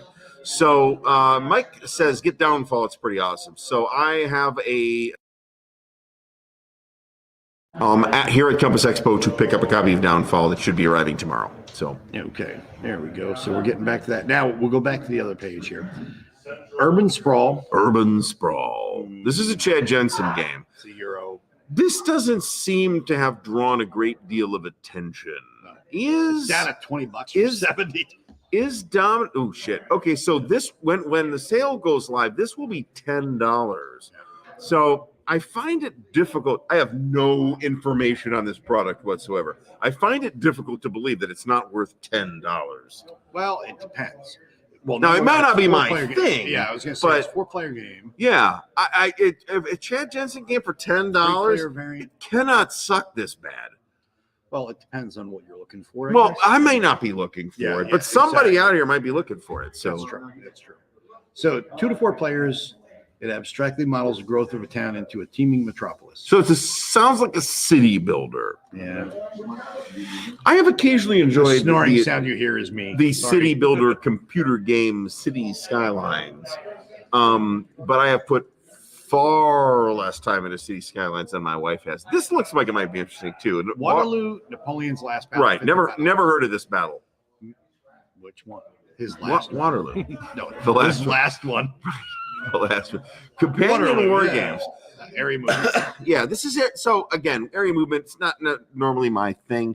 The Actually, components, some area can be good. just looking at the pictures, I mean, I don't like not buy a game because it's area movement, but I like Hex Encounter better. Yeah, absolutely. Yeah, and this is good. What's the price on this right now? This is the current sale price for 55. So for sale price, it'll be half that. $27.50. So yeah, I mean that might be worth a I shot. can do math. Math. Okay, so that's the specials. So let's get back to the chat. Mhm. So Thunder and Interesting. excuse me. Thunder in the east. East. So yeah, we need the chiller hand. We totally do. 6 fingers. Okay, so we got that, and then all right. Mike is saying, Urban Sprawl's a great game. It's Chad Jensen Euro conflict game Mhm. over building a city. Okay. Mhm. Chad had a really good instincts as a game designer. Oh yeah, I absolutely, think.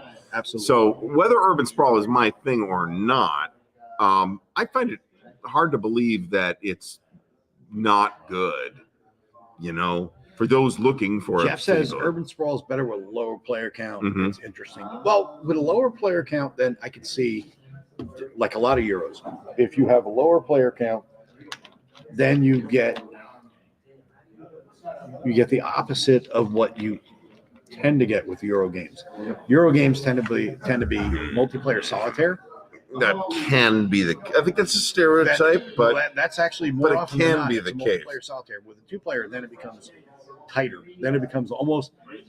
I don't want to say direct conflict, but you get a little bit more take that to it. Because Yeah. I'm trying to steal from you to do something for Yeah. myself. So in a way, it's take that. I've heard the same thing about The Last Spike, where you play it multi. It's from Columbia Games. It's a Okay. railroad Oh, game. railroad. Okay. But I've heard that it is a radically different experience with 2 players than it is with 4 or 6, Yeah. or whatever the maximum player count is.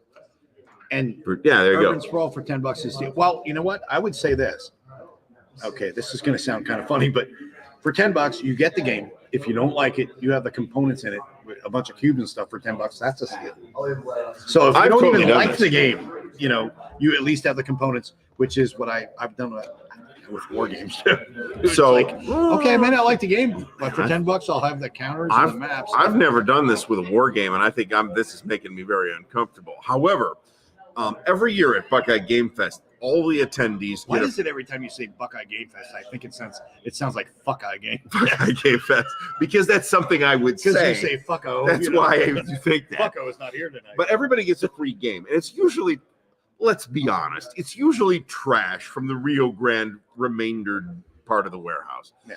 However, I take them happily every year, and I open them up and take the cool wooden blocks out and use them for something, and throw the rest in the recycling can. So there you go. So There you you go. bought it. So you Yeah. have it. You have it, Brian. mhm, You played it. apparently. Have you played it? Did you like it?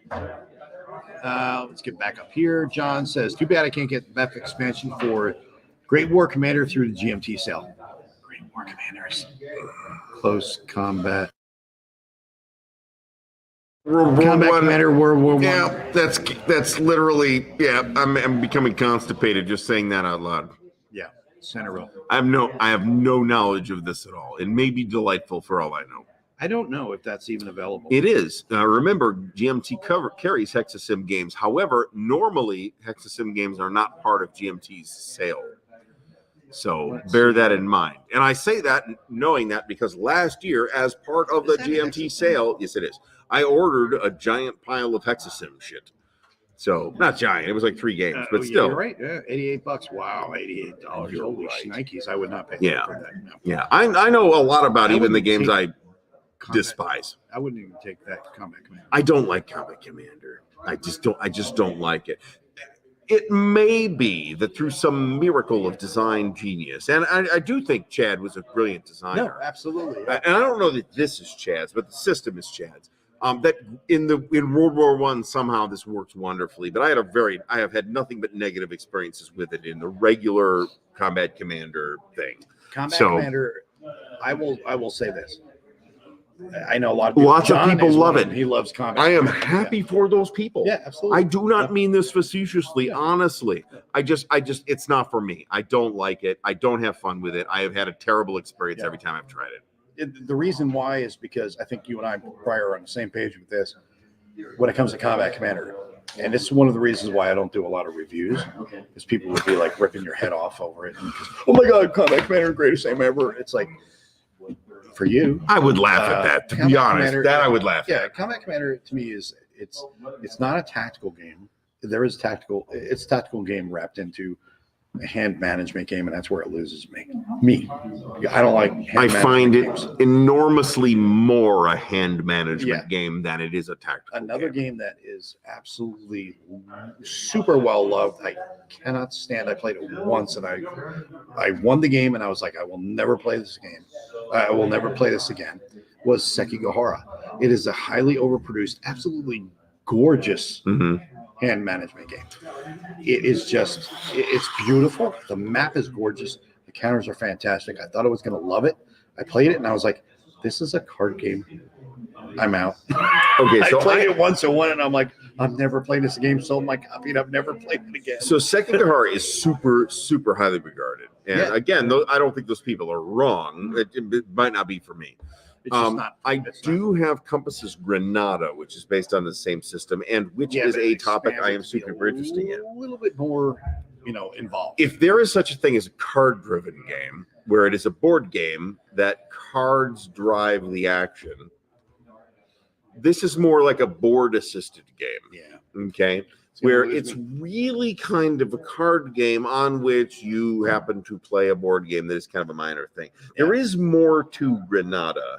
Yeah. And I'm super interested in the Reconquista as a topic. Yeah. So I have Granada, and I'm not getting rid of that. But I don't know. But I'm much and the less. components are fantastic. Oh, they're beautiful. Just like Sekigahara. It's gorgeous. Yeah. It's an absolutely gorgeous game. I wish I loved it, but I'm like, Well, I'm happy to have games I don't like and let other people enjoy them. Yeah, other people can have games they like too, right?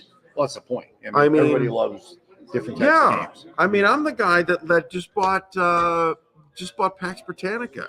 I mean, you have any idea how much paperwork is involved in that? Yeah, that's a game you build an Excel spreadsheet around. And I've played it. I like it. What game are you talking about, Brian? You're saying I haven't played it yet. I'm a snob. Read through the rules. Seems interesting. I have no idea what this is referring to. What about Joaquin Phoenix? Joaquin Phoenix. Oh, Napoleon. He's talking about Ted's Napoleon. I'm very interested to see that. I absolutely love Joaquin Phoenix as an actor. I do too. Now I love. I'm going to say this right now. Go on the record. I absolutely love. I love Ridley Scott as a director. I like Ridley. I love him. He's one of my favorite directors. As an historical director, no. Gladiator. But as a storyteller, absolutely. I love Gladiator. I think it is a fabulous movie. Gladiator. As a movie adapting history to the silver screen, it is fucking trash. Yeah, it's okay. So just to get that out.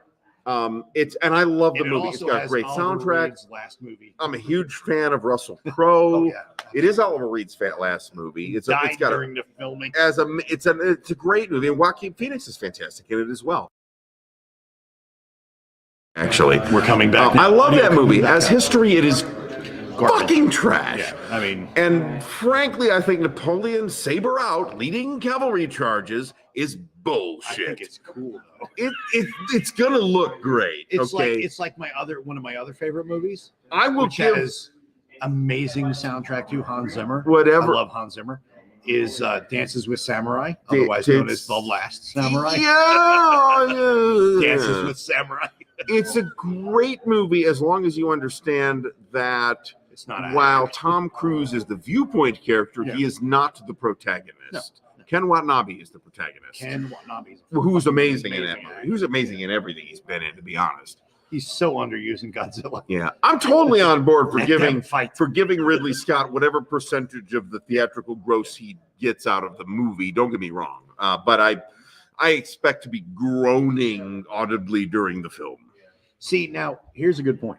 Jim Ozarski will go fucking Oh, nuts. God. We'll have Okay, to have Jim he's on gonna for be. that. Oh, I totally got to do that. Oh my god, he's gonna go bananas. It's gonna Oh. be glorious. Oh my god. Now, John says Combat Commander is great. It took a while for me to get into it. I love how you went. Okay, He said he agreed with it. I respect. But- I love you, but- man. I respect your opinion. But here's a good point. He said, but when I got into the Combat Commander ladder, I really got into it. If you're in the ladder, you're already into it, John. I gotta tell you. The reason why he got into it is you bought into the competitive ladder, and that does help. Considerable. That adds an additional again, dimension completely outside the game to it. And maybe that saves it. Well- I doubt it, but it could theoretically occur. Fighting formations I've had That looks really interesting, and I've actually. sold, and I couldn't get into it. I just couldn't get into it. Just couldn't get into it. I think it sounds. I have not ever owned it or really looked at it closely, and it sounds pretty interesting. And I will say this. I just don't need another World War II tactical game, man. Chad was a master at writing fantastic rule books. Like his games or not, his rule books were they were clear as a bell. I have no qualms whatsoever No. saying Crystal the clear. Combat Commander rulebook Yeah. is a great rulebook. And I get what he's trying to do with Combat Commander, the chaos. He's No, I get that. trying to get what I love. I see that I love too. the friction, the chaos. But I think it deprotagonizes the player Yeah. and removes agency where you want agency. It removes agency not just from the player but from the troops.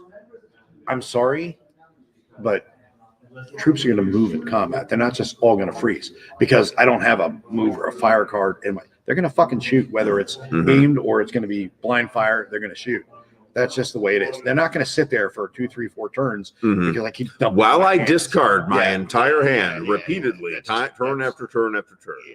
That to me is just pure Yeah, shit. that really wrecked it for Yeah, me. I to be played honest. Combat Commander Europe solo. And I liked it because I was like playing both hands. So I was like, oh, okay, I dump a hand, no problem. I dump a hand. I didn't really click until I played opposed and I was like, I'm dumping my hand. My opponent goes, I'm dumping my hand. Really? Okay. Shit, dumping my hand.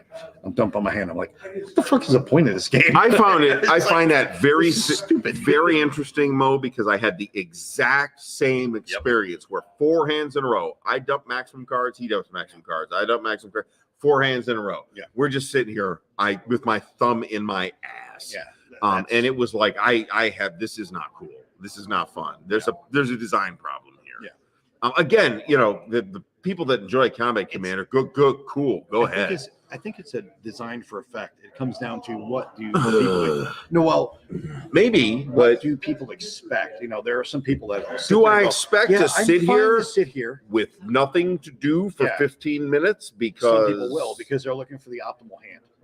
Me, I'm like, no, fuck optimal hand. I don't need an I optimal wanna hand. get Give in me and brawl. something. I want to Give get in me and fight. something. It's like if I want to get into the action and fight, I'm going to get into the action and fight. I'm not going to sit there for 15 minutes going, I don't want to do anything. I don't know what I want to do. Oh, okay, I have cards. Oh, Okay, I am- I'll play. Fuck that. I am more than I'm out. capable of. What the fuck? I am more than capable of Holy being extremely decisive and saying, you know what, fuck it, this is what I'm doing, and I'll live with those results. That's okay. Now, Mike says he's one of the people of Combat Commander and Sekigahara. Awesome. No. Awesome. I'm not belittling those games. Yeah, There's a reason why I've never reviewed either, because it would be reviewed negatively. My shit would be jumped, and it's not worth my time reviewing them. I totally don't care about negative feedback resulting in a negative review. If I feel that way about a game, that's how I feel about it that way. People who are fanboys of a game, because it's like. Okay, we should actually you like it. Great, we're back. We should actually launch a collaborative video series where we complain this incessantly game sucks. about this, and we could call it "This game sucks." This game sucks. And then people are like, you guys are assholes. Balls on toast. Now I'm going to say this. Being a Mike brought this up. Excuse me. Too much Coke. Coca-Cola. What the fuck? Now, he's saying he loves or enjoys Combat Commander and Sekigahara. That's fantastic. That's great. Nothing against those games or the designers or anything like that. Just not for me. Now, Mike, you had your game, Tank Duel. I'm going to say this about Tank Duel. It is a fantastic, and I mean this with all sincerity, I'm not being a wise ass. It is a fantastic party game for wargamers, because you could sit down and you could talk shit and you can throw cards and you can blow each other up. And you can be that's thoroughly fun. intoxicated and play completely You competently. can have a lot of. I have seen that at a lot of conventions where the 9 p.m. game is Tank Duel, right? And that's fun, because that's the intent of that game. I think is not to be. It's not to be like, you're not competing with MBT. Oh, you're not trying to be like no, a clearly serious not. tank simulation. No, It's I will look at this on the ballistic velocity table. And I will say, It is not that game, folks. That captures the feeling of it, and captures the feeling and the fun of being together with a bunch of fellow wargamers and just talking shit and throwing cards at each other. You know what? That is not. I'm going to point this out actually, because this is interesting. That kind of game experience is not my thing. I don't like that kind of game. I like to be very serious about it at all times, and to the point where it's annoying. I'm a tool, okay? I picked up a game. Jim has more authentic hats than that I movie. picked up Nordic. How's it going, my friend? I picked up Nordic Maelstrom. I picked up a game today, 2 games actually, that I think will actually fill that niche for me. Napoleon's Eagles. Yeah, I picked up both volumes. Those actually look pretty cool. And they're Christopher Moeller designs, and he knows his shit with Napoleonics. Yeah. If I'm gonna play like a pickup filler game, That would be that looks like up my alley, right? There's 2 volumes of it. They're both from Compass. One is like Borodino and something else, and the other one is the 100 Days. So it's got all 4 battles: Ligny, Quatre Bras, Wavre, and Waterloo. So, I mean, those look really good. I'm pretty interested in trying those out. We're catching back up on the comments there. Not a fan of games that rely on card plays. Agreed. Generally, I agree too. Yeah. Now, there are degrees to which a specific game this is true of. Yeah, right? that's true. Now, but there are 2 very hard lines on this. One side loves card play games because they feel it adds a little bit of chaos. There are the other side, which I think me and Gary are both is the correct side. Which is the correct side. But I think there are the other side, which is very true too, that realizes that yes, they had chaos, but there's a thing as knowing your cards, and you can start pre-plotting what's going to happen based on knowing the cards that are coming out. That to me takes me right out of the game, which is why I don't like cards in games. However, with that said, if I don't play a game that has cards in it, if I don't play a game that like a CDG very heavily, it can still seem fresh. Twilight Struggle is a game that's all about card counting. It's all about knowing the deck. Very much so. It is the blackjack of war games in that respect. Yeah. I mean, and that's fine, right? I like Twilight Struggle, but I don't play it that often. I like, and this is why I have not played it. I liked it until I played it. I don't know. Shit, I can't recall how many times I played with the digital version, and I was like, it became the race to the optimal strategy. And Right. I was like, I'm done. I sold my copy. I've never played it. So is it the case that you ceased to enjoy it once you became familiar enough with it, you were able to see all the gears and levers behind the Kinda. curtain? Yeah. It became a thing where I'm I like, think that's totally I know he's going to understandable. play this card in the next 1 or 2 Mhm. cards. And he does. And I'm like, okay, he screwed me on this. Mhm. I can kind of try to come back later for this. No, I'm out. It takes me out of the game because then it becomes like about what's the next best play for me. I Mhm. don't know. I want chaos and friction more than I want strategy. Yeah. Known strategy. Yeah, no, I can sympathize. I never got to that point with Twilight Struggle. Don't get me wrong, but Fun time? No, we're having a boring time. we're having a great time. So here. terrible. This is terrible. Nobody should ever come to Compass Expo. It is such a drag. But we're dealing with Leipzig. Leipzig is a really fascinating battle. It's Shock Jock series. Leipzig We'll is come a back to that. really hard battle to do, actually. So in that sense, maybe the card game version is the right way to do it, right? It's this weird battle where it's this enormously spread out like series of smaller battles. And some game like Labatt actually does it that way. It does that as a series of smaller games you can put together.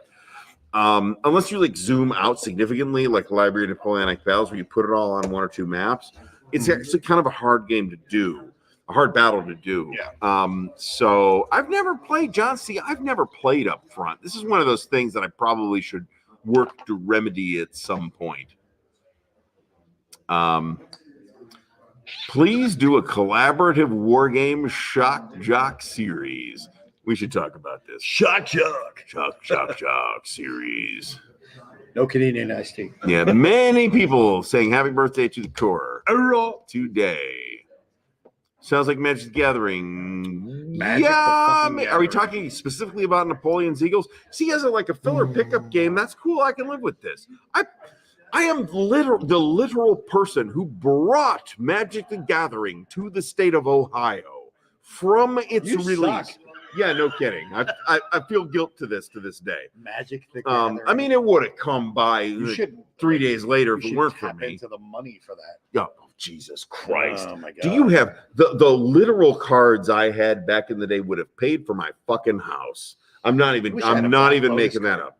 I don't play Magic the Gathering, and I wish I had. I had Black a Lotus full mixed alpha beta set. I could have bought a $500,000 house. It For just that. got so quiet in here. Yeah, So- no kidding. There's like 4 people in here. It's probably You're like, that What the fuck? You guys are so loud. it probably was that fella who walked in his underwear. Yeah, that was pretty shocking. You guys didn't see that shit. If anybody wondered what was going on when we were like, we're like, what the fuck? Some dude who's What like the bigger than us fuck? walked in. his Yeah. underwear. what's up with that? I have the Okay. vaguest idea. So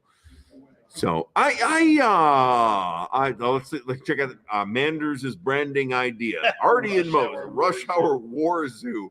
That's got so much going on. I kind of have to love it, to be honest. This sounds like the kind of thing. Welcome to the Ardy and Moe's Rush Hour War Zoo. This, Is your war game shit or is it good?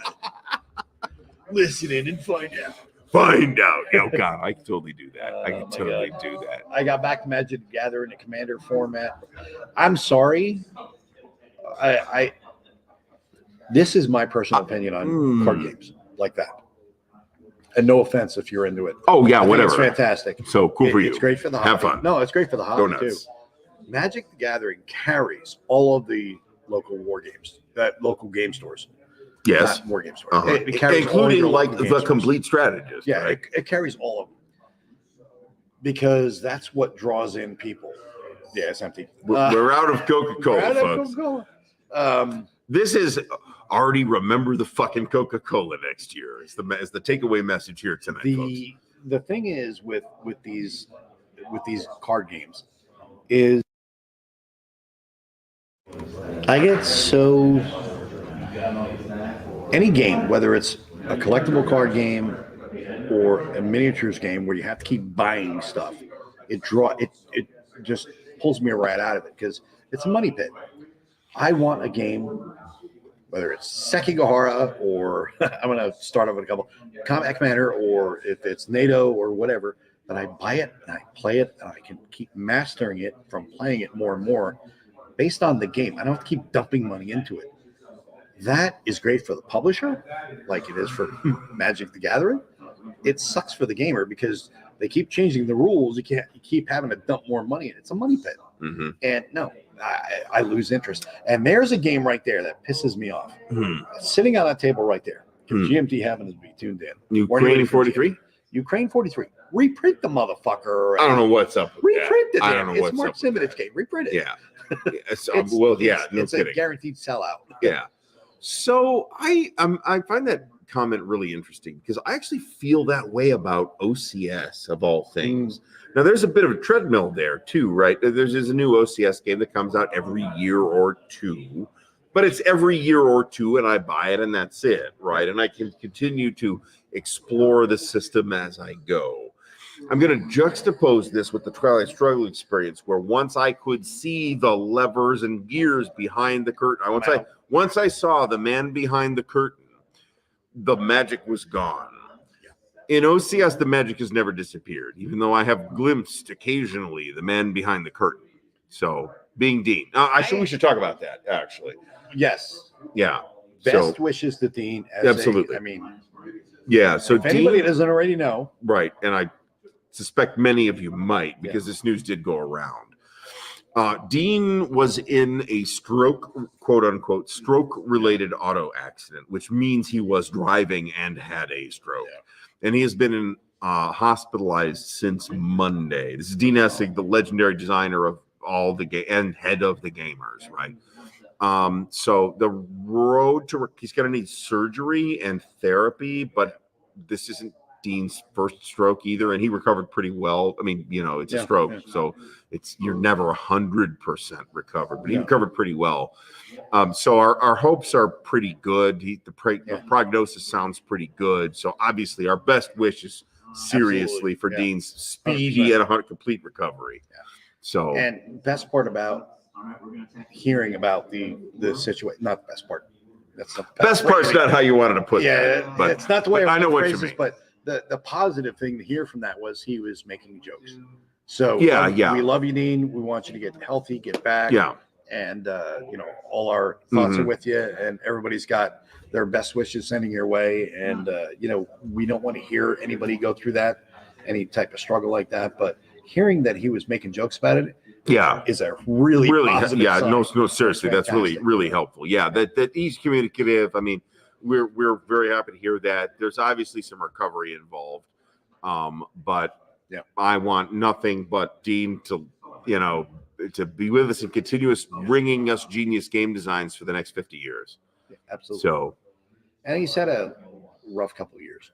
So that's fair to say. Yeah, no shit. We love you, Dean, and we're with you. Yeah, absolutely. So, with that said, you want to support Dean, go over to the MMP sale. Yeah, buy gamer stuff. Buy a few games. Buy yourself a Hungarian Rhapsody and an Aircore and a Panzer's Last Stand. And Front Towards Enemy and whatever. All of the above. Yeah. There's not more SCS games out there. We had a similar experience with BCS actually, where we had some questions and one of our guys posted them, and within minutes Dean had answers and clarifications for us. Yeah. So he's incredibly engaged. Dean is a great guy. I've met Dean a couple of times. I've never met Dean. Really? Yeah, I've never met him. Shit. I consider myself a cloistered individual. Even I've met. I've driven Dean to the airport. You are an MMP, almost like an acolyte. I don't feel like. I mean, maybe you're right, but I don't feel like that. No, and I don't mean that in a bad way. So I don't consider myself like an MMP but you love OC. fan. Yeah. But I like a lot of I think my tastes in games, if I were to pick a big wargaming publisher with whom my tastes most closely align, it's totally MMP. Yeah, absolutely. It's totally MMP. Even aside from the gamer stuff, I like GTS. That's not gamers. I like GCACW. Yeah. These are like all on my list of favorite series. So if at any point Brian or Perry or Kurt or whoever it is that's listening to these shows from MMP thinks this guy's bitching about us an awful lot, I guess I like have the exact same taste as those guys because that's what they're publishing. Yeah. So, and you know, probably most closely with the gamer stuff, but there's still a bunch of other MMP stuff that I really, really, really like. So And if you're new, and my boycott, I never called it a boycott, admittedly, but even when I was super pissed at MMP, it was like, well, fuck, I can't boycott them, can I? God damn it. now, who is it? I just missed it. There you go. Got him. Relatively new to the hobby, so never had a shot to get those games. Would love to reprints. I have Solarium 43, waiting for North Africa 41. Okay, now if you're new to Wargaming Nordic, go over to, well, it's kind of hard to go over there now without all the SCS games on sale, but I would strongly recommend checking out SCS games. They're great for newer wargamers. They're great for older wargamers too, but they're great for newer wargamers because the rule book's like 8 pages long. It is literally 8 pages long. The game-specific rules are about, I don't know, page and a half. Yeah, The rest it is- depends on the game. Well, yeah. but 1.5 to 3 often they're Yeah. 4 pages. Yeah, So- and then, so we paused while they waited. Right. Well, the camera fucked up The again. camera fucking fucks on. There's, I mean, it's like a 4K. It's amazing camera. It's an amazing camera, but it's not not having a great day. cooperating tonight. Yeah. So the scenarios are all text, which is old school. Mhm. So if you like old school, you'll like that with MMP. MMP is all about Mhm. old school. But the SCS games are fantastic fun. They're really solid games, and you can get them for cheap, like $30, $35. And there's whatever. 2 on sale, Yeah, like there's a literally, couple on sale. like in an hour. Yeah. Autumn for Barbarossa and North Africa. Yeah. And I'll tell you what, I'm tempted. to Autumn do for North Barbarossa Africa. is really, really good. Yeah, So- I haven't played. I have small lands. Yeah. I don't need Autumn for Barbarossa. I'll play that. No But CS. Thank it you. doesn't hurt to have it. It Of doesn't. course, I got it does DAC. not- I got DAC 2. And I got DAC 2 and DAC 2, if you know what I'm saying. Okay, this is going to be funny. I've never. Why did been- I buy both versions of DAC? I've Fuck. never been that into North Africa. And everybody who knows me goes, how the fuck are you? You were a tanker. How the fuck are you not into North Africa? This makes complete sense to me. It's just, I don't know. I just never got into it. I know that's like, that's the big area for Rommel fans. And when you say Rommel fans, everyone's going to be like, see, you're a Nazi. No, we're not. What? It's, you can respect and appreciate. Oh, there you go. You can respect and appreciate leaders from whatever nations, and not. I mean, shit. Even Patton's like, I read your book, you son of a bitch. Well, yeah. The I Rommel, mean, there's you know, been some, infantry attacks. there's He been read that some book. romanticization of Rommel, Yeah. sure, but I mean, The coolest thing about Rommel. anybody is- saying anything like that is The not. coolest thing about informed. Rommel is he got scooped up after Valkyrie, and he was told to fucking bite a cyanide pill. Yeah, that's true. So, or they would yeah. liquidate his family Yeah. too. So that is one of the cool things. Mhm. Ardennes 2 for SES, Wolf Dog. I might need that. So Ardennes 2, this was like, Brian is wanting Ardennes 2. yeah. So this was something I was like, I don't know. I got like plenty of bulge games. Do I need another bulge game? But then hearing about this. Also, we saw it being played at the legend himself, Fucko, play tested this at Winterfest last year with Dean. And it actually looks pretty interesting. So if you happen to be one of those rare individuals who do not have enough bulge games, Ardennes 2 is worth a look. It's got Zachbons in it, right? And a specific shout out to Mark Simonich. Yeah. I mean, that Dean thought this was a good match He for was a that local topic. guy to me. Yeah, Simonich? Yeah. Oh, really? He plays at Madness Games and Comics. I didn't know he was from Texas. Yeah. I thought he was from a civilized part of the country. Oh dear. Okay, I'm sorry, Mark Simonich. If you're watching, I'm deeply sorry that you are forced to live in Texas at any time. And it's really not Texas. It's the weather. Your weather, The weather sucks. Yeah, okay. no, it does. It I mean, does. I'm from Ohio. Our weather's not amazing. No. Texas's weather. It's sucks. either tornadoes or 100. Yeah, degrees. and it's the entire state is either desert or blistering desert or pestilential swamp. So take your pick. So, Mr. Aaron Dennis, thanks for stopping by today. It is much Ron, appreciated. we're gonna play Second Collusion tomorrow. There you go. I bought that today. Yesterday. It looks pretty good. Well, I hope I'm going to blame you if it Well, you sucks. can watch the So, LTV. yeah. Learn to play. It doesn't look so. It looks neat. I actually kind of want to try it. That fucking shady bastard AA Ron is going to be the Hodges. I get to be the Marines to go rat him out. Oh dear. Well, it looks interesting enough that I kind of want to play it, and I'm not really super into modern stuff. No, you're not. We are strictly following the Canadian iced tea. Well, we don't have any Canadian iced tea, but we're also out of Coca-Cola. Yes. So Coca-Cola. insufficient planning occurred, is all I have to say. No. So there you go. A fifth of Coca-Cola. Is this true? Is Moe more into East Front? Yeah, because of being I a tanker? do love East Front. Okay. I do love East Front. East Front is great for. Now, here's something I'm going to hit on 2 subjects. Mm-hmm. One is East Front's fantastic because maneuver, armored warfare, awesome. Mm-hmm. I'm also going to hit on too much Coca-Cola. I'm going to hit on another I have subject. an insufficient Coca-Cola. Thank you very much. I people- wanted more Coca-Cola. Which people That delicious amber beverage. amber. This means already bring your own. So, just for the record, I'm the asshole that forgot to go to the store. One of the things that gets me with Wargames and some of the arrows that are slung towards Wargamers is, the playing the bad guy. I love East Front. I absolutely love East Front. And I will say this right now. This makes it an easy decision. Yeah. You don't have to play. You don't have to be the bad guy. Everybody's the bad guy. Everybody's the baddies. Right. But the thing is I love playing as the Germans. I love playing as the Soviets. I have no problem. Fucking hate both sides. Both ideologies suck, and they're both failures, and they just suck. But I love playing both sides, and I can play with appropriate accents. I could be the baddies, or I could be yes, comrade. We will win. Yes, comrade. Soyuz Neroshimi Republic Slobodnik. I love all I've been known to do that when I roll really well in OCS. And I have, that was the big threat, was the Soviet threat for years. I've met many ex-Soviet military guys, and I've sat down, drank vodka, whiskey, and everything else with these guys, and have absolutely loved these guys to death. Whiskey? Yes. Vodka. No, I love vodka too, but Okay. I've sat down with the Russians and have loved these guys. Old Soviet military guys.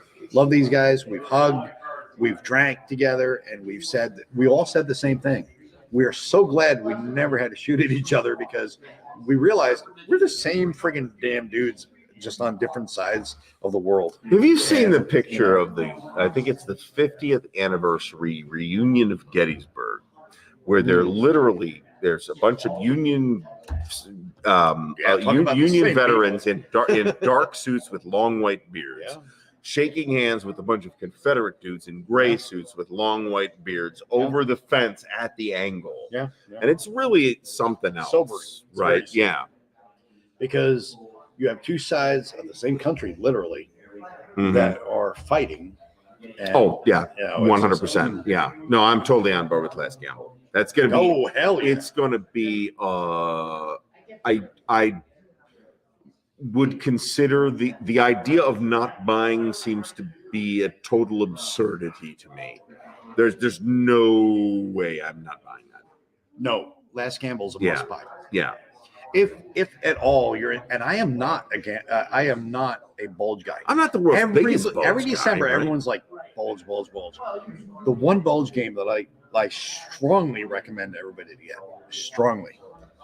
And no offense to GMT, Compass, anybody. I will say the one bulge game you must own is a Revolution game, and that's Cells. That is a fan-fucking-tastic. That's supposed to be really because you can kill it in 2 hours, maybe 3. It's not the whole battle, though. Yeah. Well, no, it's a section, but Right. you can really get a better appreciation of the overall picture in that one little microcosm, which is fantastic. for $20 on sale, and I think the sale's still going on. So yeah. And anything by Roger Miller, anything that Roger Miller's involved in, I'm going to give 2 really solid gold thumbs up on, because Roger is one of the best developers on the planet. The guy plays every game like 30, 40, 50 times. Make sure that everything is rock friggin' solid. So you paying $20 for that is a fucking crime. It is really literally a crime. Roger Miller, absolutely fantastic dude, fantastic developer. Yeah, there's a photograph of this that is exactly this, and it's very affecting. Let me put it that way. Yeah. I've heard really good things about Cells. I've got my own favorite Bulge Cells game. is great. My favorite Bulge game at this point is Last Blitzkrieg. Every friggin' year, I have not done it yet, but and there's like 20 people playing Bitter Woods here, by the way. Now, the only problem I have with Bitter Woods and Russian Besiege, you can almost say the same thing in Russian Campaign. You can say the same thing. Is when you get into just like Twilight Struggle, when you get into the competitive play, you have people looking for the optimal plays every step of the way, and that takes the fun out of a war game. I'm going to do this, and you're going to do that. I'm going to do this, and you're going to do that. Play chess. Yeah, I mean it's complete determinism. If that's what you're after, then I'm not sure that can alter things, but I'm not sure that war games as we understand them are what you're really after. Right. I want chaos and friction, and holy shit, I didn't expect that. I want to adapt on the move, because that's what happens. And let's be real, war games, no matter how much we want to look into them and appreciate them for a direct reflection on a battlefield, they're never going to give you the direct reflection of what a commander has to deal with on the battlefield. Well, right. There's always some level of abstraction or rationalization. The closer you can get to that, though, the more you can be drawn into that role, the better it is. And that's what I want. I want to be in that feeling where I'm like, holy shit, I'm barely hanging on by my fingers, because that's what it feels like. So do you feel like there is an obstacle when a game does not necessarily have a clear position as to what role you are in as the commander? You're simultaneously the national leader and the theater leader and the division leader. Do you think that's an obstacle in that sense? It's a major obstacle. Okay. Because then you're because a lot of games do that. Yeah. Unconditional surrender. Oh, yeah, put that out there. And no offense to that game. I think that's a terrific game. Sal did a great job. In many respects, that's a terrific game. However, you have to be in the mindset for that. You have to want that's totally right. Because you're trying to, like you said, be national leader, be theater or supreme commander, and then be operational. Be the leader of this shit, and that's doing stuff right now. And that's fine. And that's great that each game can do all those things that can offer you that. Like, what's the other one? Help me out here. I mean, there's a million games that fit this description. No, GMT games, they have World of War. No, they have the block games that are Commands and Colors. No, the European Gulf. Shit. No. Why am I thinking? I'm naming every GMT block game. They did the Triumph for Tragedy. Triumph for Tragedy. Okay. And then they did the Pacific one. That is one of those what ifs. Let's play it from the national leader side, and then you can drill down from there. Yeah, I really like those, by the way. I have to be in the mood for that. Sure. Again, that's fair. Me personally, I like to be at the operational or tactical level to really drill down, because I want to be in the fight. I want to be in the fight. I don't want to be it's so abstracted. Okay, move these guys over here, and fuck that. I want to be in there slugging. I want to be swinging and getting punched in the face and punching them in the face. That's me. Again, going back to boob leader. Boob leader. Shit. Fuck. What the fuck? Did you say boob leader? Did he say boob leader? I'm wondering where this game is at, Boog River, and where on the internet I can find it. Boob leader. Holy cow! Yeah, there's been a lot of Coca-Cola. Insufficient, but enough. But I like it when you are drilled down into it. if I get too abstracted, I kind of lose it. Going back to what we were talking about before with air and armor, you're at that higher level, but you drill down. It's operational but tactical because you're operationally, you need to do this, but how you do it is up to you. And that's so it's operational, but there are tactical considerations to the a things lot. you are doing at the operational level. Like not managing your engineers properly. So like I did. So I think about this, but does that make it a grand tactical game? Because there's no real definition of grand tactical. It means whatever I want to say it at whatever time I use the term, right? Yeah. No, I would say it's probably more in the GTS style. Okay. So I mean, I probably where Moe says I'm gonna go fuck up your Hadjis. So the I'm more of a strategic operational guy. I think I have the least interest in tactical. Yeah. Now this varies by period, right? I'm way more interested in like pre-20th century tactical than I am in 20th century, 21st century tactical, right? I've got stuff in that space. I have way more than I need, frankly. Well, see, that goes to, and that's just a taste thing, right? Well, the funny thing is, your interests, my interests are similar, but pretty similar, different. So from like first principles, I think we're right in line. Yeah. But like where the specifics, where you start like doing the 3 paragraphs down description of how that works, that's where we end up in slightly different places. I don't think you're particularly into ancients, for example. No. But I could be convinced. Yeah. No, I like Fabrizio, get to work. Well, yeah. I'm super excited about that. Actually, operational ancients. Yeah, bring it. Well, I'm looking at a game in the back corner that kind of makes me excited, but at the same time, kind of makes me go. I've always wanted a copy of Streets of Stalingrad, which is being played here, by the way. Yes. However, L2's Streets of Stalingrad. However, I want to, all right, painful, I know.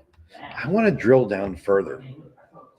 I want to get down to the company, platoon, squad level. I have got the product for you. What's that? Red Factories. Well, yeah. Multi-band ASL. publishing. Yeah. Squad level rooting Russians out of individual basements for like months. That idea. Now that goes to. I do too, actually. That's like the reason I play ASL, to be honest, is that sort of ideal of this like Stalingrad city. It doesn't have to be Stalingrad specifically, but or Budapest or whatever city fight where you get this like really gritty type of very street level stuff. Well, that's the thing. I envision. I'd love to. I've played Red Barricade. This will probably never happen, but I'd love to design a game that would be similar to Streets of Stalingrad, but it would be about Fallujah, which would be very similar, just modern.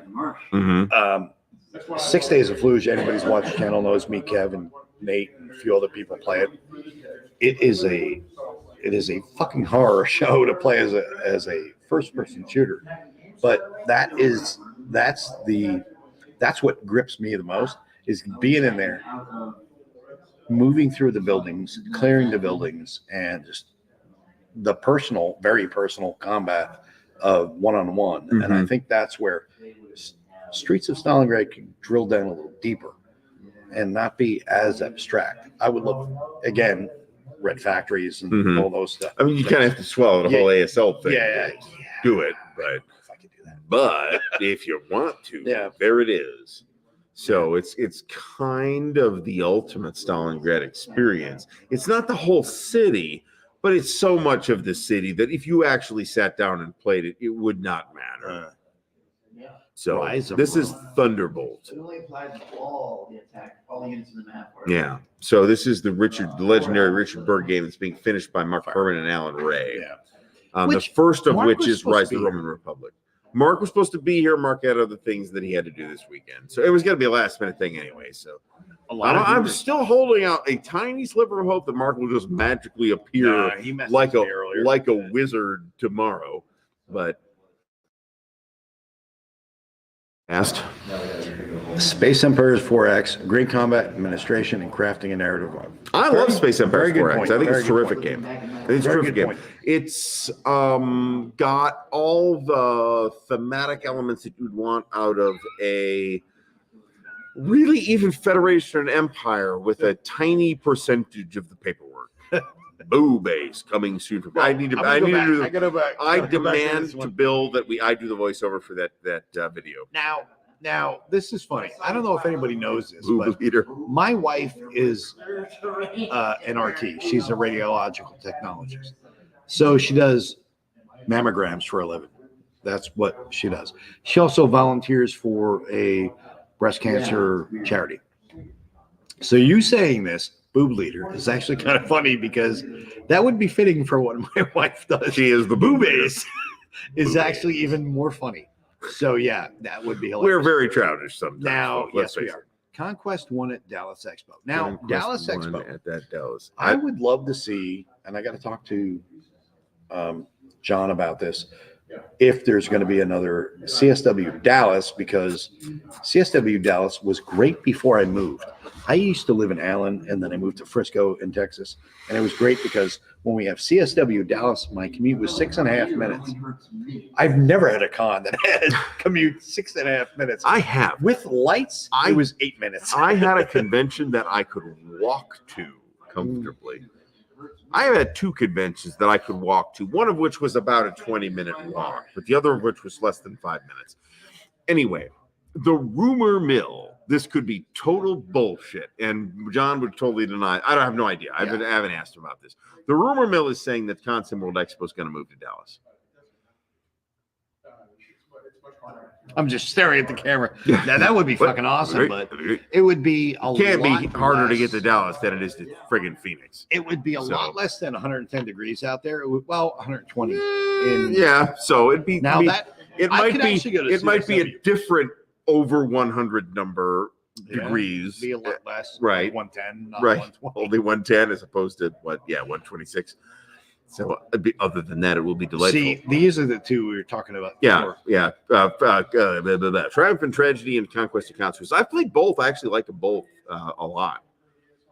Well, okay. Harry Z is saying that is a problem, quote, of easier games. You can, if you want to play them. Oh man, God. There's been entirely too much Coca-Cola Yeah, to parse I play too many different games to whatever really language you are yeah. speaking, Harry Z. Sorry, I can't. I just can't. I can't even. Sorry. Well, now that is a good point, though. I think I'm gonna wing it. There is something to say about easy games versus more difficult games. Sure. Because easy games you have a lot more room in your mind to fill in the blanks, so to speak. And depending on who you are, how you think of games. Now, some people will say easy games. It's not telling me exactly what to do. I don't know what to do. Fuck this. Boom, and they move on. Then people like us will be like sitting there going, okay, yeah. Here's an opening. How can I develop it further while I'm playing? I'll do think that. This is the thing that this is showing me, right? Whether that's a narrative opportunity or a piece of analysis of the tactical or operational situation. Fancy word. Yes, we're very fancy here after all this. Coca-Cola, this delightful amber beverage that we're out of at this moment, which is probably My good. fault. It's probably good. He's not even out. I'm out. So, but yeah, so I got started earlier. Chet, this has already been arranged. But Mark won't. I don't think Mark will actually Mark did message me earlier. So- and I will quote. Mark would save himself at least the Grandfather price duty. of shipping. Happy to dial in to you and Gary in the morning. Well, that would be cool. Was that earlier today? That was earlier today. Well, maybe we'll have to do an early morning live stream. Or So some maybe shit. we'll do a live So, stream. And we might. dial in. But we got to have a quiet space. We might. Yeah, which is Because right now. Otherwise, you guys will hear. Right Mark now, will be there like, are what? a total of 7 people in this room, but this place was an absolute friggin' zoo for It's the also majority like of the day. 20 We got 12. started late, yeah. So holy shit, it's late. It's 11:17 in civilized people time. So You're gonna run into that. Yeah, I mean, well, so I mean, does a solitaire game that where the Why is your opponent opponent isn't an asshole? really hard to beat a good solitaire game? I think most solitaire players would probably say no. You really do want a solitaire game to be super challenging. Okay, here's the question. Only problem I face playing these games is my solo opponent is an asshole. You get no penalties. Only- Have you seen a therapist? No, seriously. I'll tell you what. Here's what we should do. What games would you guys like to play? 2-player, simple games, not super complex. Case Blue, Case Blue, simple. trivial, Yeah, it's probably obviously, bullshit. filler. But what games would you guys like to play that are not super complex? Post them in the chat. Maybe me and Gary can make that happen It could Live. happen.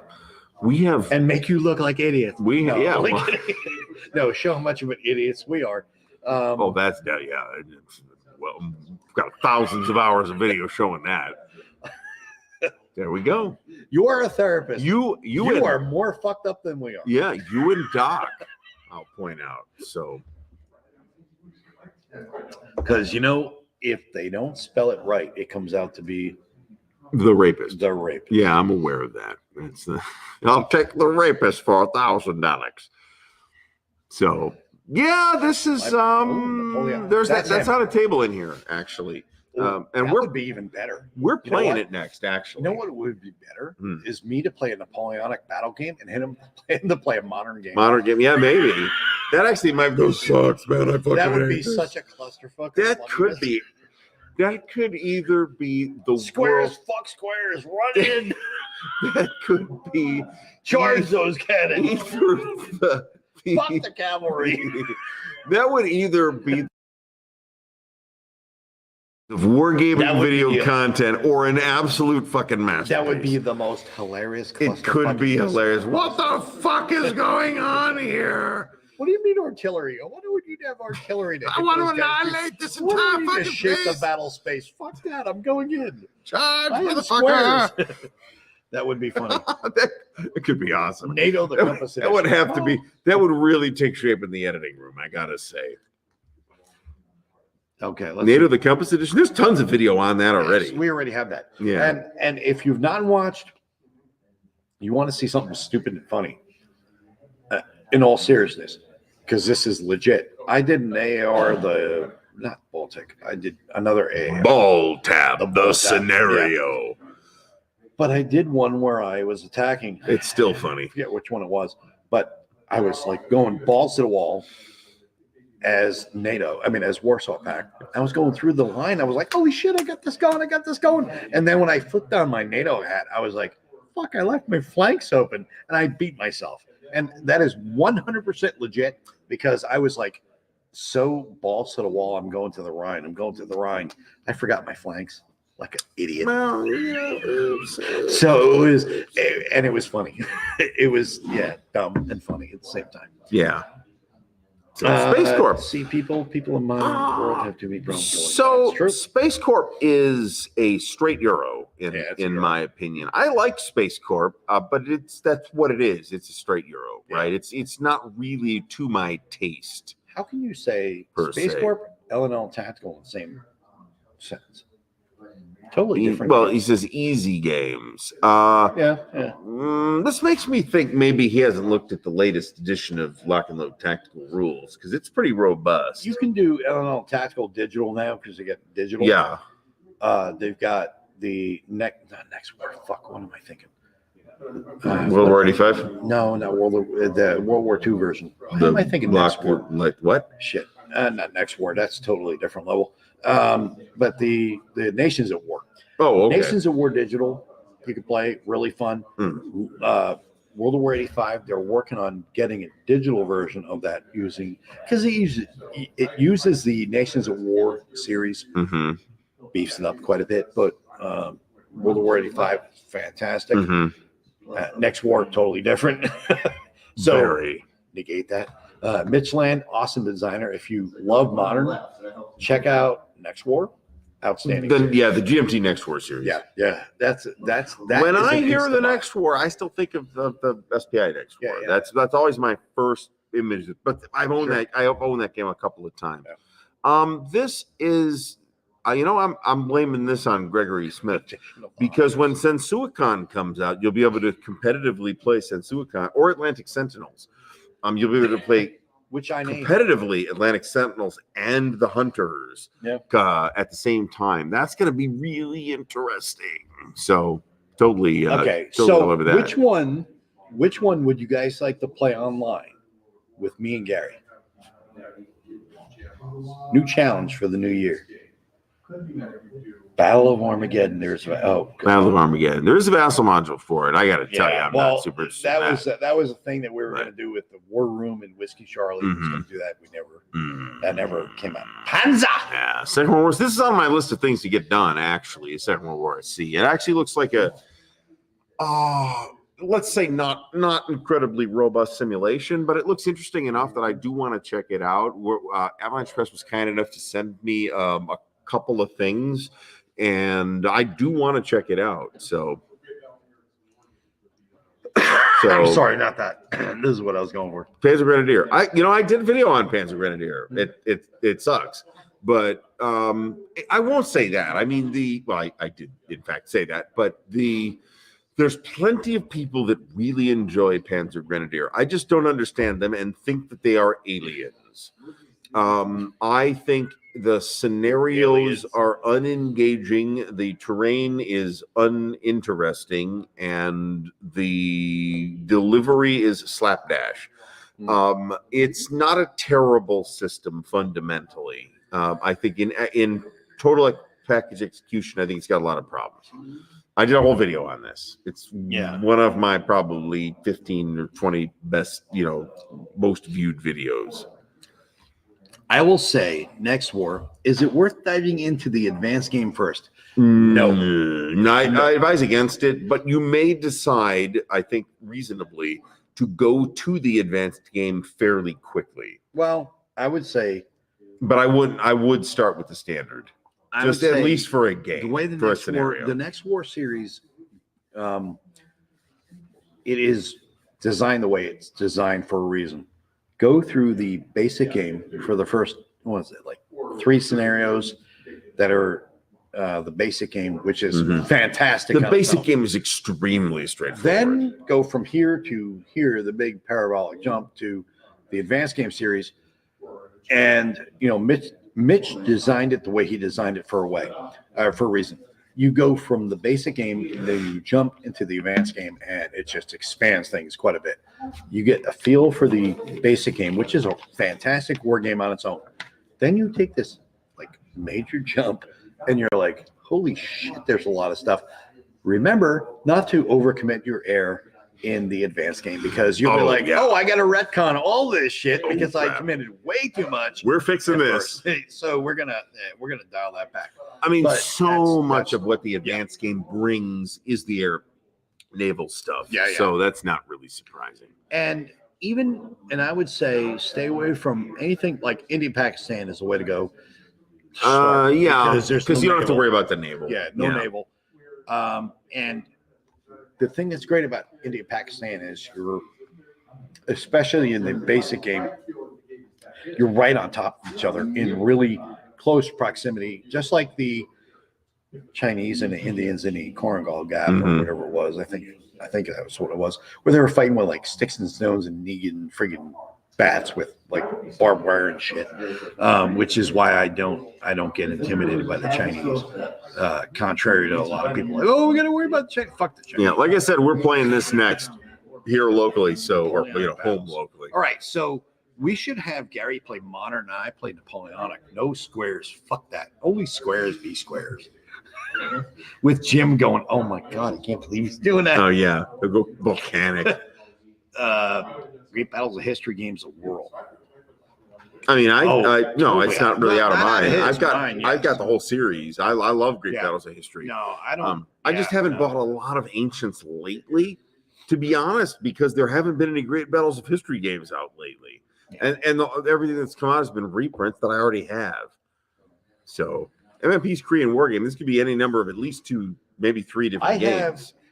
I have the OCS game, which was on sale last year for $25. Yeah, it's frequently on sale. It's actually a good starter I OCS did game. an unboxing. I've not touched it since.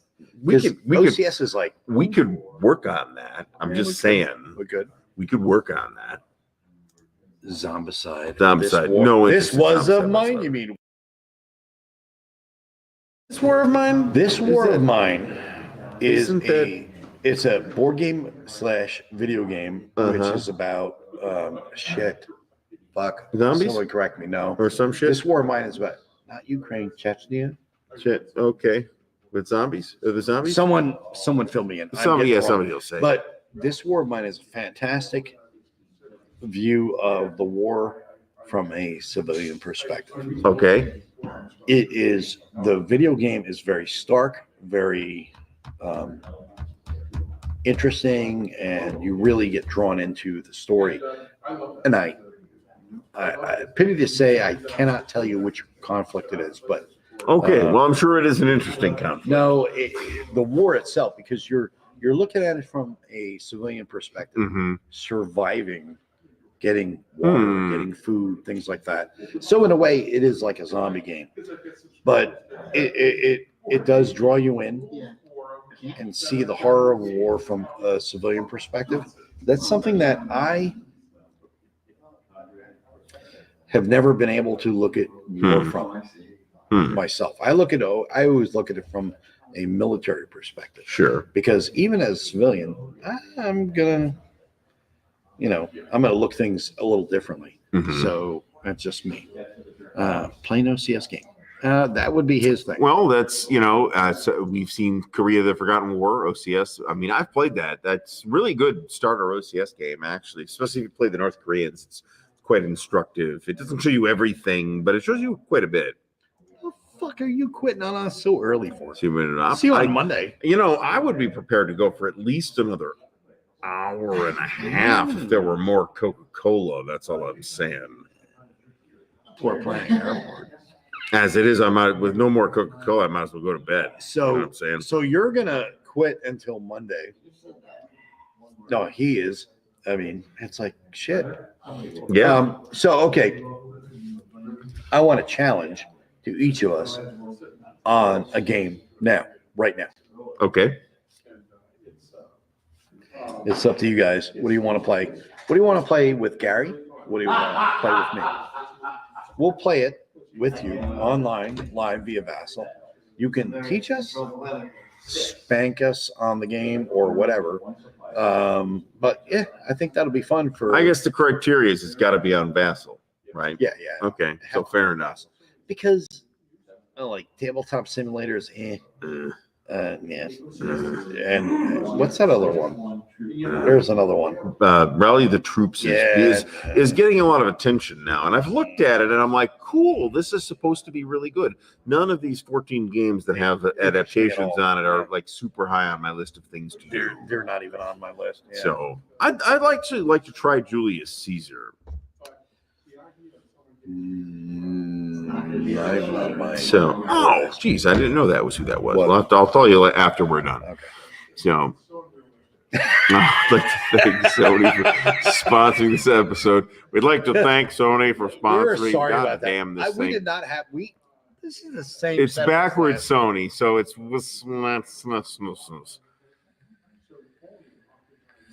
so NEOCS. She says Moe Nations of War. I'm curious about Nations of War as well, a little bit actually, because I had Luckload was kind enough to send me some Nations of War to give away, and I give them away, and I'm like, in the meantime, I'm like, we can do digital Nations. this of War actually today. looks rather neat.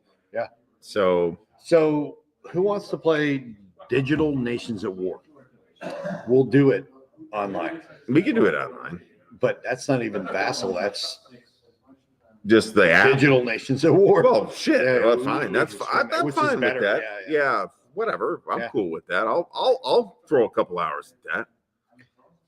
Here we go. Oh well, just so we're clear, I will totally The gauntlet has been thrown. suck at the Library of Diplomatic Battles. I haven't played that much of it. I played a little bit. We're like I said, we're going to play it next. That's the plan, and is the campaign We meaning the local Columbus group. It's the campaign of Napoleon's Last Gamble. So it's All right. very promising. I'm looking forward to it. But Bruce, we're gonna snag all right. one This more is person. going to be, I think, probably our last very Final special guest, interview of the night. because he's literally the only person left in the room. Joining us now is We're Mr. on Bruce almost Maxwell. 3. Bruce, thanks for stopping by. This is a guy I've never Iron met. Man here. This is a guy I've never heard of before. I'm your evening's entertainment. Yeah, it's like midnight here in civilized time, as opposed to barbarian time, which would be an hour behind. So, but gentlemen, what's on your mind? technical difficulties. What's on our is mind? What's on our mind? Quite Technically, frankly, very great frustration, enormous frustration. So, what are you working on after Aaron Armour? I'm actually working on a strategic level game on the Ukraine. Interesting, And very I interesting. don't want to publish it whilst the war is going. Why because not? I don't want to profit on anyone else's misery. But I was talking to a fellow in the wargame industry, Nicholas Michon. Yeah. And Yeah. he suggested forming a nonprofit and donating all of the profits to something like the Ukrainian Red Cross. Interesting. So I may try and do something like that because I would like to enlist Ukrainians in this effort whilst this intelligence is still fresh. But the basic concept that I want to do is one of these war games that's a hybrid between a hex and counter military game, and a game where you are essentially expending political and economic resources to achieve certain objectives that ultimately translate to what you get on the battlefield. Because the Russians are desperately trying to break sanctions, weaken NATO, get the Chinese and the Indians and the Brazilians on their side, right? And so there's a game afoot in what they're trying to do there, right? And whereas the Ukrainians, exactly, BRICS. And of course, Russia is part of the BRIC acronym. But at the same time, the Ukrainians are desperately trying to influence world opinion, right? And they're trying to get certain weapon systems out of NATO. So the question is, how do they get that out? And then NATO is playing its own game, right? We're dribbling in just enough weapons to keep the war going, and the Ukrainians not losing, but we're certainly not giving them enough to let them win. Yeah. So I'm thinking of things like, let me give you some ideas. We would have a Russian morale index, and the Russian morale index would decrement automatically every turn. Okay. So the challenge now is, how do I get it back up? Yeah. Propaganda points. Yep. How do I earn propaganda points? I attack cities, and every city I attack, I get a propaganda point. Never mind that I should be bypassing those cities and not making frontal assaults on them, right? But the problem is my morale is sinking, and the lower the morale gets, the more negative events start to occur in the game. So I have to do stupid things like attack back foot, right? Because I need the propaganda points. Well, now this goes to what you had talked about yesterday about what about TikTok? The Early TikTok on, war, especially yeah. the TikTok. the whole, like we're literally, social media is a front Yes. of that conflict. exactly. And that's true. Exactly. Have you social talked to media. Jim Dietz at all?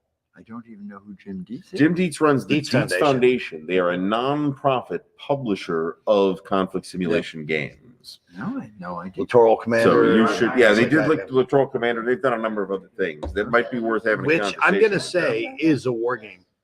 Oh, Sebastian. Sure, Love you, brother. I'll go with that. Well, no, there was the reason I say that is because There was somebody some said that it wasn't controversy a war about game, that, like literally and I'm like, today. no, it centers on kinetic conflict, so it's a war game. So So that brings up something that's kind of interesting. We have a paradigm in this industry of the designer.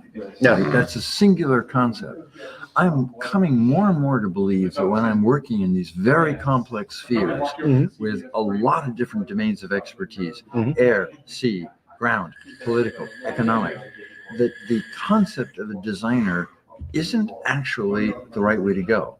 So I'm thinking of myself more and more as a team leader And then how do I build teams of people to collaborate collectively? You're all about teams. On the design. You are, yeah. I am. Yeah. But it is axiomatic that teams properly led can produce better outcomes than individuals. That just get proved again and again and again. Now, there's the joke that a candidate is a horse designed by committee, right? So I'm not arguing for the committee approach to trying to design things, but I think that a designer who brings in other people into the team, and we've all worked together on other designs, and I'm getting to a point where I've got enough people from NATO and Air and Armor that we've all worked together and we communicate well, we debate well, and collectively come up with better ideas than I could ever come up with. So the concept of contacting Dietz and enrolling him in something like this, I would be interested. Somebody ultimately has to be the arbiter to say we're going left or we're going right. I very much appreciate everybody's That's a bad input thing to in say there, today. right? But We're going left or right. I suppose. So I wonder if there isn't a parallel here between what you're calling kind of the principle of the designer as the central figure in the result that one gets out of the Team algorithm, leader. as it were. And auteur theory as it like applies to filmmaking, right? Where we credit the director for whatever brilliance we see in a film, when in fact there is an orchestra of people behind that director, right? And this is probably self-evidently true. I mean, maybe there's a game that one person that just wrote down and this was it, and that was that, and that's all we got. Right? Bruce could be a production manager in a theater business. Bruce could be whatever he wants. That's what that boils down to. And I'm in for it. I'm here for it, as the kids say. As the youngsters say. As the youngsters say. On TikTok. Or wherever they are now. I don't know. That could be an old people thing now for all I know. Through the many conversations we've had, you've always talked about that, about the team collaboration. And everyone has, which is true, everyone has a strength that can add to the overall product. You and Fred, for example, you have the design chops. Fred has the development chops. Together, you make a really solid product, but it gets better by having the artist, the whatever outside developers, the play testers, things like that. It just builds. And that's something that I think is an aspect that a lot of people overlook because they see designer and they forget the developer. It's a Bruce Maxwell, Mark Herman, or whoever. The designer overshadows the developer and the team. So that's you are massively all about team.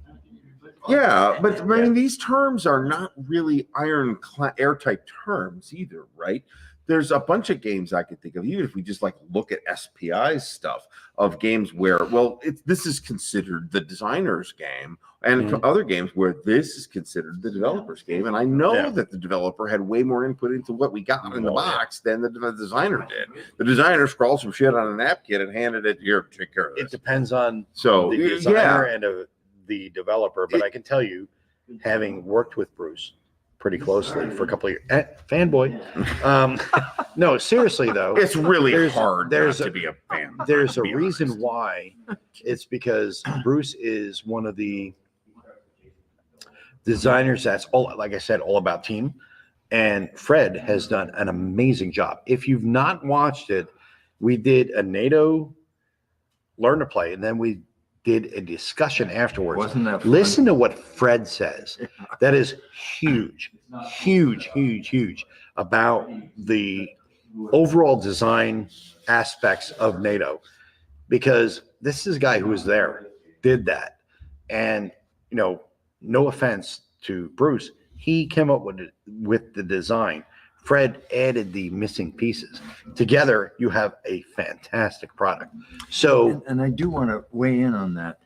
When I realized that Compass did not have the resources to give me a developer, I knew I had to go out and get my own, because I started life not as a designer, but as a developer at SPI. So I understood how important that check and balance was. So I took my best playtester, that was Fred. Yeah. Asked him if he would be my developer, and he said yes. And then I said this, and it's this that is so important. I said, Fred, you cannot be my developer if you don't have a veto. You can't be a developer if you can't overrule me, because then you can't stand up to me when you start to mess with my baby.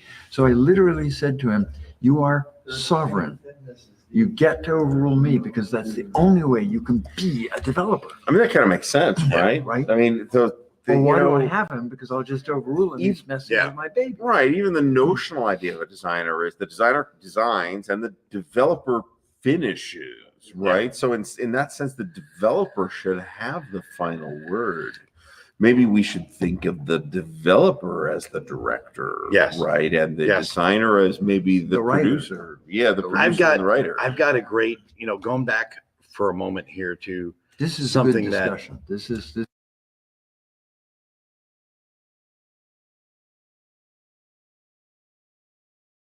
I had a great discussion going back to Alan Emmerich. Surely the cameras Who have I- plenty of Coca-Cola. Yeah, who I adore Alan Emmerich. He's a great guy. But he said something to me that stuck with me all these years. He said, I can He shake said, a Mo, tree. shut up. Yeah, that too. He said, I can shake a tree and get a designer. I can get dozens of designers if I shake a tree. If you give me one developer, he's worth his weight in gold. How true is that? Because Very. everyone can come up with a concept. It's the developer that really builds that concept out. Now, I'm going to take you out of the equation because you're one of those designers that goes through the whole process. Yeah. You go through the design and development process. There's a lot of designers, SPI, you'll know this. Yeah. Because you were there. Desperately needed to develop. Here's an idea. Boom, Yeah, boom. yeah. Go with it. The developer ran with it. NATO, correct me if I'm wrong, 28, 30 days, you had to come up with the game and push it out. Correct. So There was no time. no, there was no time, which is what pissed you off about wanting to make The designer you wanted to edition. correct it, Yeah. and you have the designer signature edition, which is totally different game. Contrast 30 days of development in the original Versus- the 3 years. Yes. In the which Yeah. the 3 years was the proper approach. Yeah. The 30 days was a desperation move. Oh, Yeah. you got to do what you got to do to get the thing off the ground. So I get it, Well, but that doesn't the- necessarily help. The publisher game. set that Yeah. ground rule, Right. so I had no choice in that matter. Right. But yeah, but I do believe that a designer can't develop his own game because No. there's You're no too close. check to the balance. Yeah, You're you close. can't You're see too the close. Like an forest editor. from the tree. Yes. Right. Exactly. Yeah. A It's good Robert writer Jordan. knows he likes Robert it. Jordan. He's an editor. Robert Jordan's editor at his publisher was his wife. Yeah. This is why there's 15 books that are 1,500 pages apiece, and they just dragged on endlessly until the author passed away. So And I'm going to add in here, in between this kind of goes into what we were saying before with Jester and no errata and what Bruce is talking about, what Ardy's talking about here.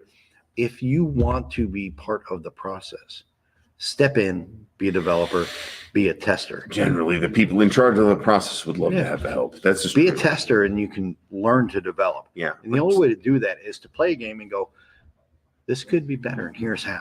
This is a complete steaming shitloaf. Well, I mean, you don't even have to find the game being bad. You can say, well, what if this is this? And I've said to Bruce, how many Bruce can attest to this. We've talked on the phone numerous times for hours and hours. And I'll be like, oh, well, what about this? And he'll be like, no, it's bullshit, and here's why. And I'm like, okay. And then I'll be like, well, what about this? And he'll be like, no, it's bullshit, and here's why. And I'll be like, how's this? And he'll be like, that's a good point. idea. Right. But that's how the whole process moves forward. Never think your voice does not have a voice. It does. The only way to get involved is to think analytically and think about it and look about it. You look at it from your perspective, whether it's real world or gamer. To what And you were you about can to develop. say, Mm-hmm. if you don't have a voice, stop wasting your time and find some place where you do. Yeah, do. yeah. Yeah, I mean, exactly. You know, Edit. remove yourself from the Whatever. idea that Yeah. that having an opinion is confrontational. I think this No. is actually where a lot of people kind of clam up because they feel like it's going to be confrontational, and maybe you need help with the communication. Be confrontational But have your opinion. It's with okay. a valid reason. Well, you presumably you think of reasons. Don't sit valid. there and say, Bruce, you suck, and I here's mean, why. This is unhelpful. Well, Chris. without This the is here's unhelpful why, development, it has Chris. no valid. Right. No validity. I mean, you got to be able to support what you're saying with facts and analysis and data and that kind of stuff. Just have to have an be angle. prepared Yeah. for that. Mhm. But have an opinion. Yeah. That's fine. Or be full of shit like me. That's cool too.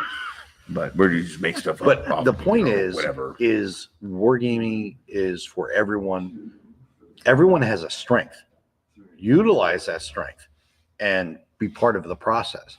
Because, Bruce is. Have we thought about bumper stickers with these slogans on them? I'm just wondering I if could we've make considered money. just monitoring. I could make money. this marketing opportunity. But the thing is Bruce is Inspirational great. posters like you have at the office, for example. Be the solution. You suck, and here's why. Be the solution. But the Here's a thing is, waterfall. Bruce No has an reason. idea, and I say, this is bullshit or Every whatever. place of business has that. Fred says, here's where he's wrong. You develop it out. Dare And to inspire. dare to challenge. No, but Fred and I have had some knockdown, drag out, which is what I arguments, love right? about talking That's with you. good though. but have always come up to a point where we both have agreed. Yes, mutual respect. Well, Because you respect Well, we his hammered it out, opinion. right? He respects your opinion, and you work towards And a respect mutual is the goal. key part of that Yes. word, right? Yeah. If somebody's going to make an argument with me, I don't have to agree. No. But if I disrespect their opinion, You're wrong. Yeah, Yeah. to disrespect their opinion. exactly, Yeah. then why would they continue to contribute to the project? But They they wouldn't. have to respect the project. Let me backstep. You're wrong. It's incorrect to say you're wrong. They have to come at you with a reason that they respect the project to say, here's why I think this is an issue and why, blah, blah, blah. And then you say, okay, that's a valid Yeah, point. that And then that you work respect together. Yeah. for the integrity of what the project is Integrity is kind of fundamental, right? I mean, it can boil down to, well, let's nobody be a knucklehead. But everybody's got to be that requires everybody's agreement, right? Even if it's never discussed, that has to be the underlying assumption. Yeah. That, hey, I know that Fred is trying to really contribute here and trying to help. And Bruce is, really trying to uphold the integrity of the design or whatever. So, I mean, everybody needs to acknowledge the validity of somebody's point of view, even if they don't necessarily agree with the conclusion that they have arrived at, right? This is kind of a basic human interaction skill that is maybe not as common as you'd like it to Without be. which teamwork does not work. Right. This is actually true. Right. Now, I'm going to jump in here. I would say both, for the simple fact that Mitch is a really solid designer, and Next War Poland has a more There's quite a bit more. going Coca-Cola on. is kicking in. Yeah. Next War Poland has more validity to the current situation. Oh, Much more validity to the current situation that Bruce is talking There might about be with some Ukraine. There might be some Respectful factor adjustments that might need to be made to the Russian order of battle. That's all I'm saying. I'm just saying. That's true. Well, saying can be said Other about the than Marine Corps. that, I see where Mo's coming from, and I'm not disagreeing. I'm just saying maybe the Russian order of battle could stand a small. They could. Errata. Bruce can speak to this more than I can. He's really, really well versed on Ukraine and the current Russian order of battle and all that stuff. Now, with Vietnam, I would say that's also valid because it looks at the China question. When it comes to from my perspective, when it comes to I'm going to get a little personal here. I think the Force Design 2030 is bullshit.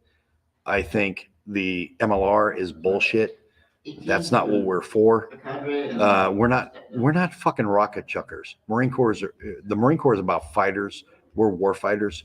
We want to get in and start swinging. Berger changed that. That's his prerogative. The new CMC is co-author of the MLR.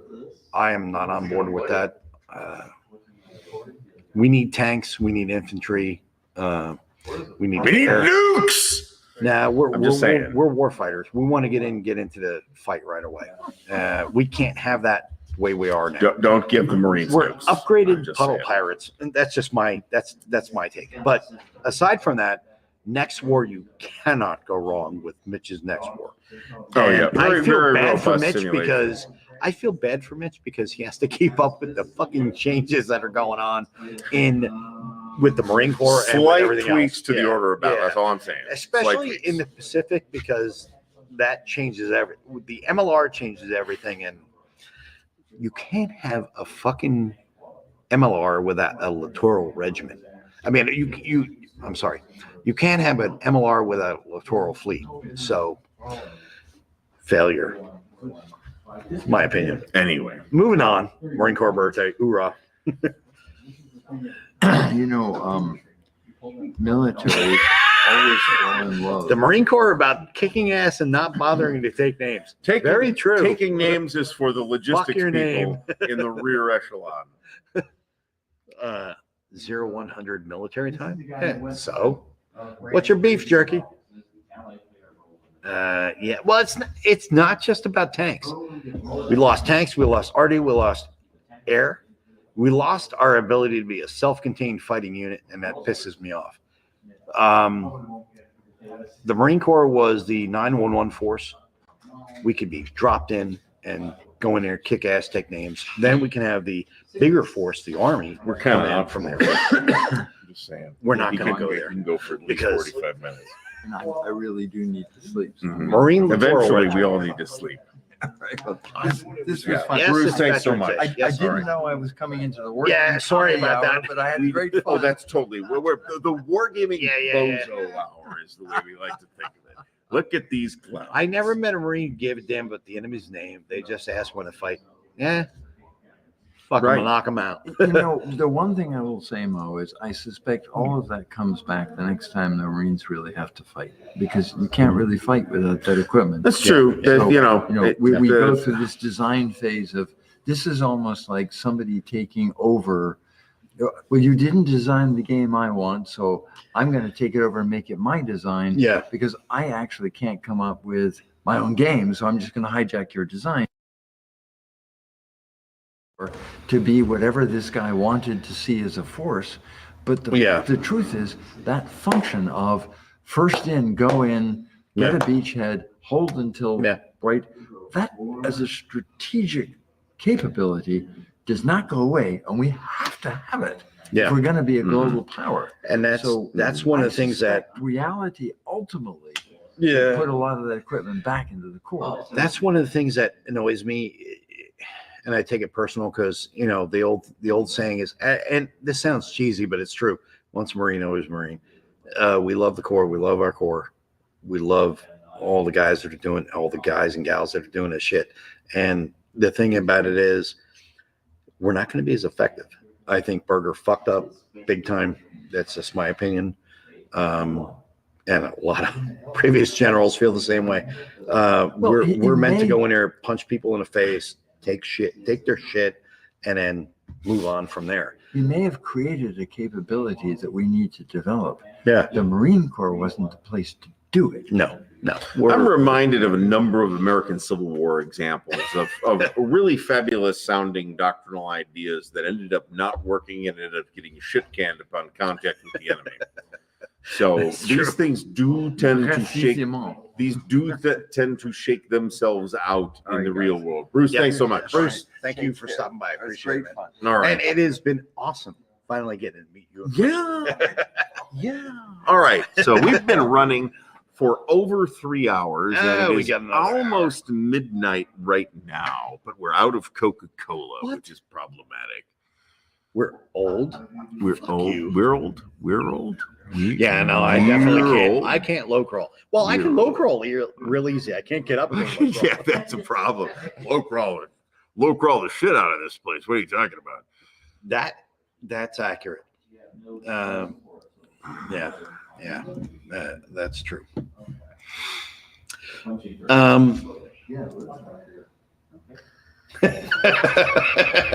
Fucking Jeff.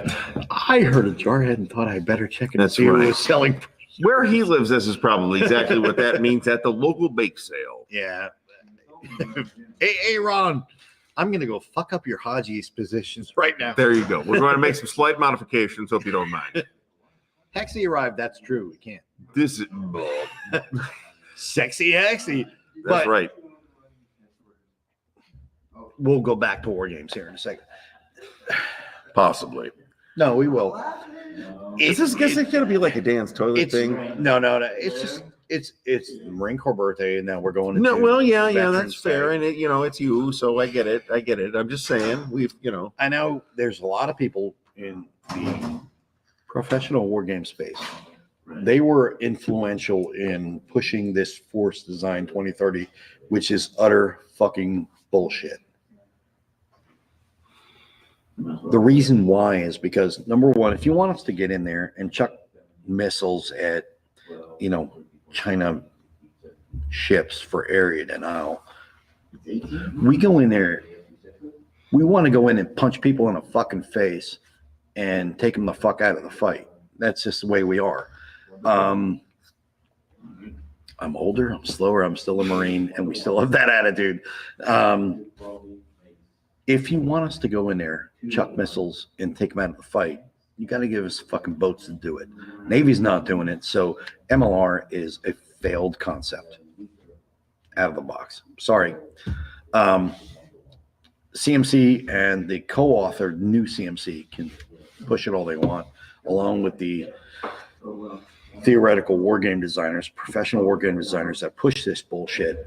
Me personally, it's a failed concept. It'll be found in the next conflict. And I hate to say it, but that's just my personal opinion. Now, Mitch, going back to next war, I'm switching gears so quick. He has to keep up with this shit. So I feel bad for Mitch because he's got to keep up with the real world versus theoretical. And it's like, it's a bitch to keep up with that shit. So yeah, I feel bad for him. But going back, you always run the risk. Staring me across the.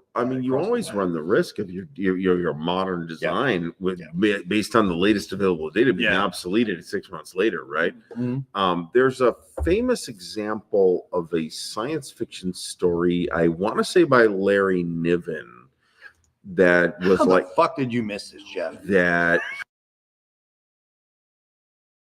And by the time they bought it, and he said, okay, it's coming out in whatever January issue. And by the time the issue came out, there had been a scientific discovery that had completely invalidated the story and made the author look like a dolt. Yeah. So, it happens, right? New information comes out and invalidates your idea.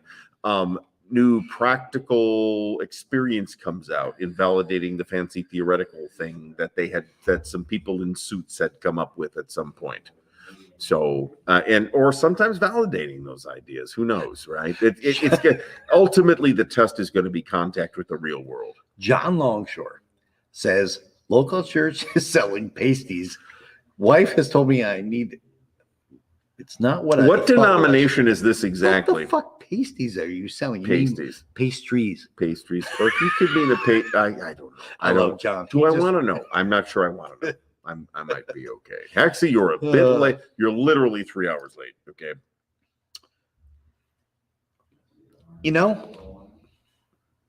Not for anything, but you're pretty fucking. Well, I mean, it's not like the people offshore don't know who the Marines are. Well, the thing is when you put Marines on an island with rockets, whether it's fucking ATACMs or HIMARS, whatever the fuck, I'm just going to bypass your fucking islands. So, yeah, sorry. MLR is one of the larger force design intended to remedy challenges created by the continued evolution of the character warfare Did you fucking Google He it? totally Yeah, cut. you That's did. totally a cut and paste. Yeah. That is 100% a cut Yeah, and paste. fuck off. MLR doesn't work. One could tell with laser. This is true. All you got to do is paint the target and bam, goodbye. Which one was that? My face was priceless on. We're a little behind, so yeah, it's true. Yeah, no, we're not really behind on the No, chat. I at mean least. I don't know what he meant. Oh, I don't know either. Nordic, what I don't Nordic know. meant. I don't know either. That's true.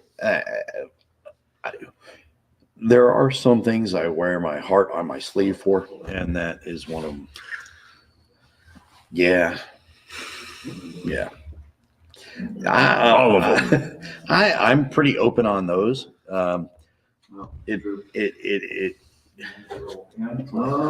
I'm old. I'm slower than I was 30, 40 years ago, but I still have the same attitude. That's one thing about the Marine Corps that is different than other branches. Yeah, it's a cult. when we accept the name, the title, we buy in, and seriously, we buy in. It's a lifelong commitment. You're that way until you die, and when you see shit that denigrates what our mission is, it pisses you off. And I know there's a lot of people today in the modern space that are like, oh well, yeah, to death. Fuck off. We're here to kick ass, take names, kill people, and break things. No, this That's is our like job. the. I mean, you're. There's going to be a natural reaction from people against the Marine Corps that they know, Yeah, right? yeah. I mean, that's what you did. Yeah. So I think it's a pretty natural reaction, to be honest Mhm. about it. And again, like I say, maybe there's been all kinds of, in the history of military doctrines, there's been all kinds of great ideas that sounded great on paper with, when the person wearing a tie wrote it down, and maybe worked less well when the other fella wearing boots had to actually execute that idea. So there's the real world that dictates how this stuff evolves. When it comes to that, I feel for my brothers out there that are still doing this and are going to be part of a grand experiment. It's going to fail. Oh, potentially, yeah. Fucking miserable. Yeah, potentially. Because it just, I don't want to see a brother Marine who's 18, 19, 20 years old get put in the ground because some stupid idiot decides that based on a war game, this is the best way to go. And war games are a great tool. I'm a huge fan of war games. They are a tool, though. They're a tool. They're a tool. They're one of a billion different tools. Don't think that war games should be directing the focus of any branch. They should be a part of the focus. It's of a branch. one data point. It's one analytical Exactly. tool that is available. Exactly. Yeah. Which So among, you would hope, more than one. now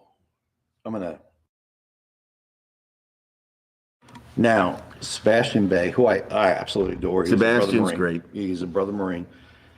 He made Littoral Commander, which is a fantastic war game. And yes, that's a fucking war game. Fuck you if you don't think it's not. It is a war game. I had no questions about this. Well, nor do I think this is at all That's controversial. tied into a tweet earlier. I'm aware that today there was a thing. But he was like, oh, it's not a war game. If somebody said, oh, it's not a war game, it is. If it's centered on kinetic warfare, it's a war game. If it's not, it's a strategy, whatever. Anyway, he was talking about, or he was focused on MLR, and I played the game. First time I played it, me and him had a very long chat about this, and I was like, man, I'm seeing so many problems with the MLR. Positives and negatives. The negatives obviously are the resupply of, you have your forces on station on your island. You have to make sure they have all the missiles they need to be able to do the area denial. But really, what does the area denial accomplish in the big scheme of things? Yeah, you're accomplishing this, mega hex of however many hundreds of kilometers. I'll just bypass, go the other way, or go further around. And contrary to popular belief, Fuck China. I'm not impressed with China. I'm just not.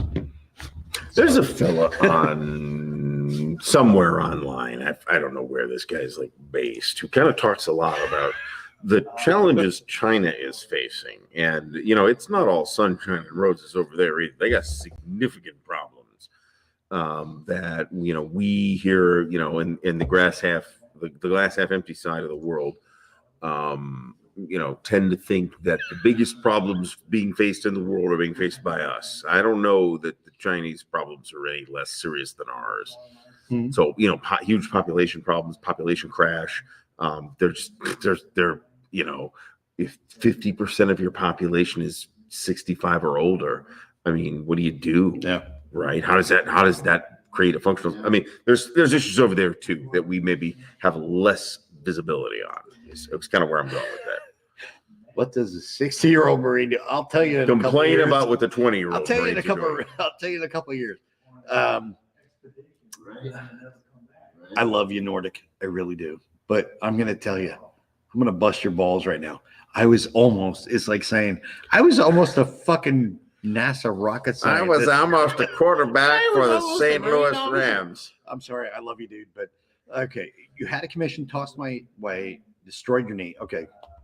And couldn't pass physical. I may not have been a Marine, but goddamn, I love the Marine Corps. We appreciate the sentiment. No. Absolutely love that and completely respect that. And I know fucking up your knee does suck. Ex-Army feel the same way. You know what? I'll tell you what. Fuck the Army, fuck the Air Force, fuck the Navy. I love the Marine Corps. With that said, there's a reason why I did that. With that said, I love all you motherfuckers. I really do. I will go out under fire and pull all of you back to safety because I love my Marine Corps, but I love all of you because we're all brothers. Yes. In the case of the Air Force, he's pulling them to safely out of their luxury hotel.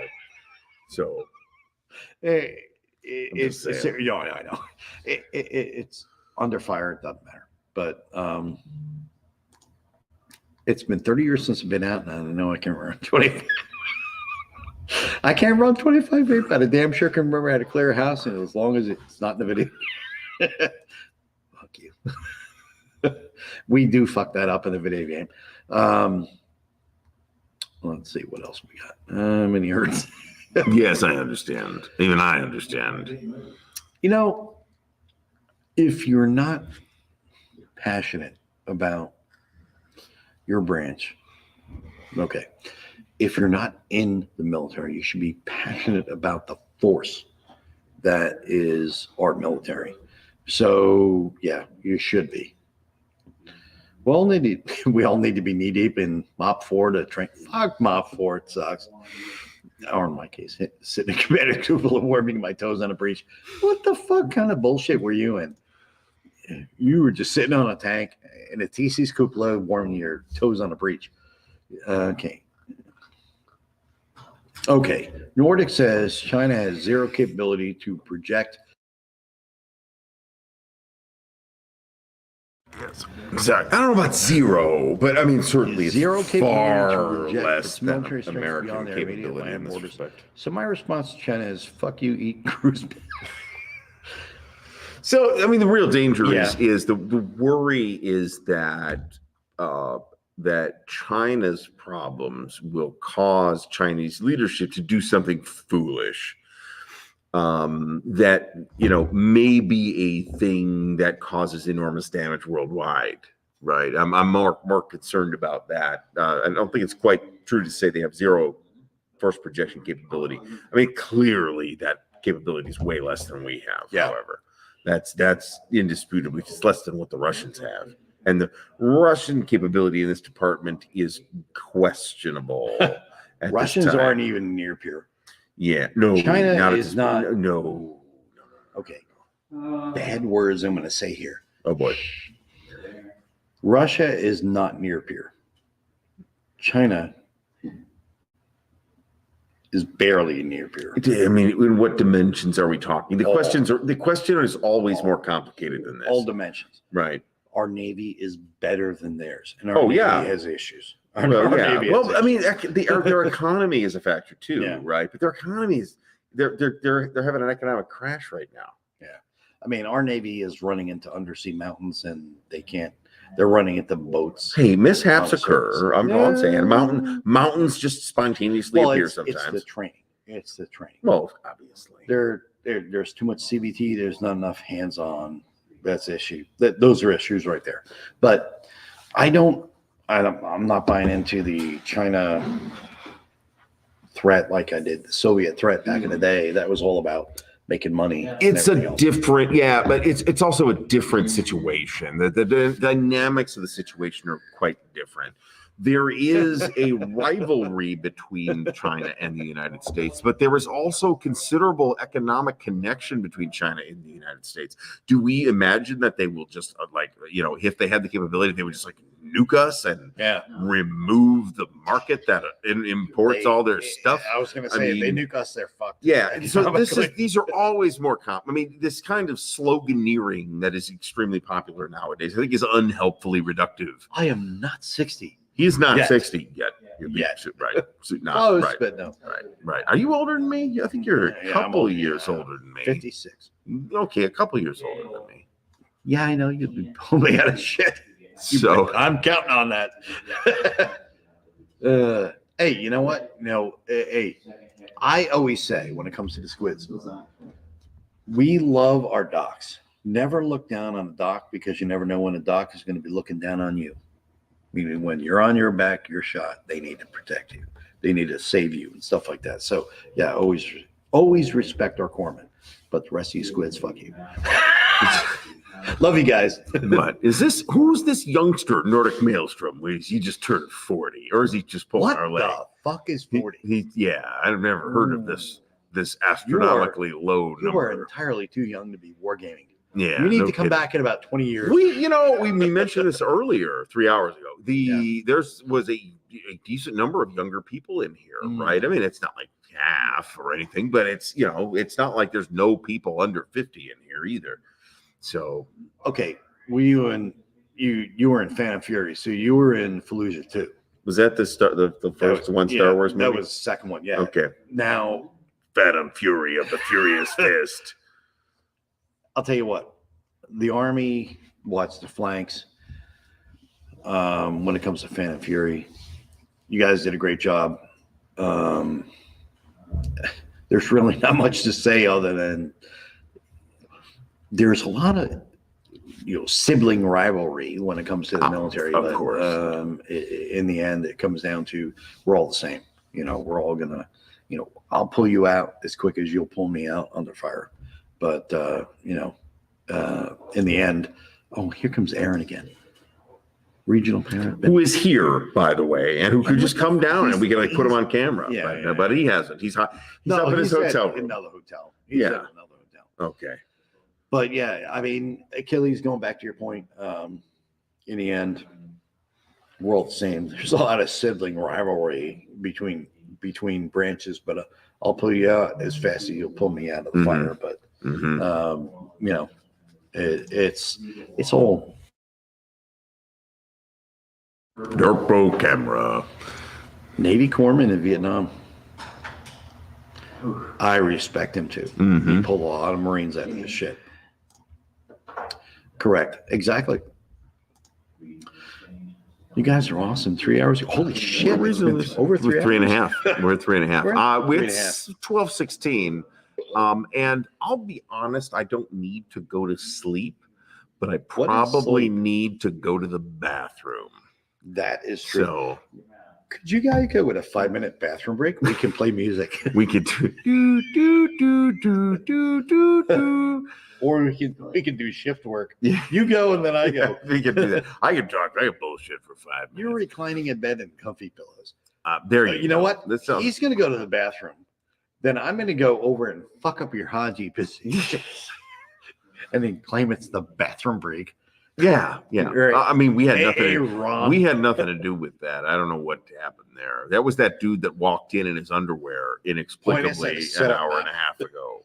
I can't believe you guys are such dedicated viewers that you're still hanging in. Well, the number's been going down. They've been going down a little bit. But so. Oh, we get it. Okay, Yeah. go. No. I don't actually have to. I do. Oh. Folks, we better can it here. We have been going for 3.5 hours. Yeah. It is well after midnight. Now, there is a possibility of a thing happening tomorrow. We'll see if that turns into anything or not. What thing? There could be a thing. What thing? I'm just saying, there could be a thing. What thing? A thing might occur. Okay. With Thing from a planet or no, a thing on the YouTube. A thing. I mean, it could happen. We will see what happens. We may not. we should do a thing with Bill. And He's- say errata. You get a big flashing red light. Errata. Just constantly flashing like a strobe light in his face until he completely flips out. Like Doctor Who, the Daleks. Errata. That's it. We could make a psychedelic experience out of it. That might be fabulous. Let's see Bill go. Holy shit, I wish. Has Bill gone full Bill again? No. My wife would kill me though. So you know about this, right? What's that? So for the last 2 years now at Winterfest, the volleyball moms have been at the convention with us. Challenge accepted. So it's been a thing. It's been a thing. It was a 100% wholesome encounter, but it's been a thing. And it's just a bizarre. So we're at a convention. We're playing war games. It's a week-long thing. The super nerds are there, and it's like 11 p.m. and everybody has been drinking beer 11 p.m. Right. Everybody's been drinking beer for at least 2 hours. Oh God. And in come the only other occupants of the hotel at the time, the moms from some high school girls volleyball team. And, so we're talking about, ladies in their mid 30s to early 40s, perhaps. And they have also been somewhere where Coca-Cola perhaps may have been available. And it was very friendly, and they were very curious about what was going on and what the little cardboard pieces were and all this. I've told this story before. We have not observed that here. Now, on the other hand, were you at the one with the Red Lion? No. Okay. So at the previous location was the Red Lion Resort here in nearby Cromwell, Connecticut. And while we were there, which was the second Compass Expo, there was like some kind of, I don't know if it was college or high school or whatever, but it was some kind of prom or some shit. It was weird. I mean, it was just weird because we were old and weird, right? The weirdest thing is Bill saying he had his prom here at this place, and the chairs. And then the like prom shows up. Yeah, no kidding. That's this place though. Yeah. So I don't. That's even more disturbing. It's the same thing. Yeah, the same chairs we used to at my prom. Yeah, these might be the literal actual chairs. Now, John says he has to pee every 10 minutes. Mm-hmm. Well, you have Depends, we don't. Yeah, I could have a Coke bottle down here or something like that, in the direst of emergencies. No, I don't. I would not ever say that because for the simple fact you stepped up, and that right there that's all that matters. You're number one. Number one. I say he's number two. Number two. Hotel I'm in, a bunch of kids, football teams staying here. I hope they'll sleep. So a different year at Winterfest, this was several years ago at this point, they had an apparently unofficial event called Weed Fest, also at the hotel, where like the entire second floor reeked of weed. Dispensary 2 doors down. Yeah, well, this is in Ohio. This shit's illegal today, and we just voted it to make it legal. It's illegal till December something. So, but January 1, nobody gives a shit and hasn't for the last several years. So the double bird, how about that? You could be number 4.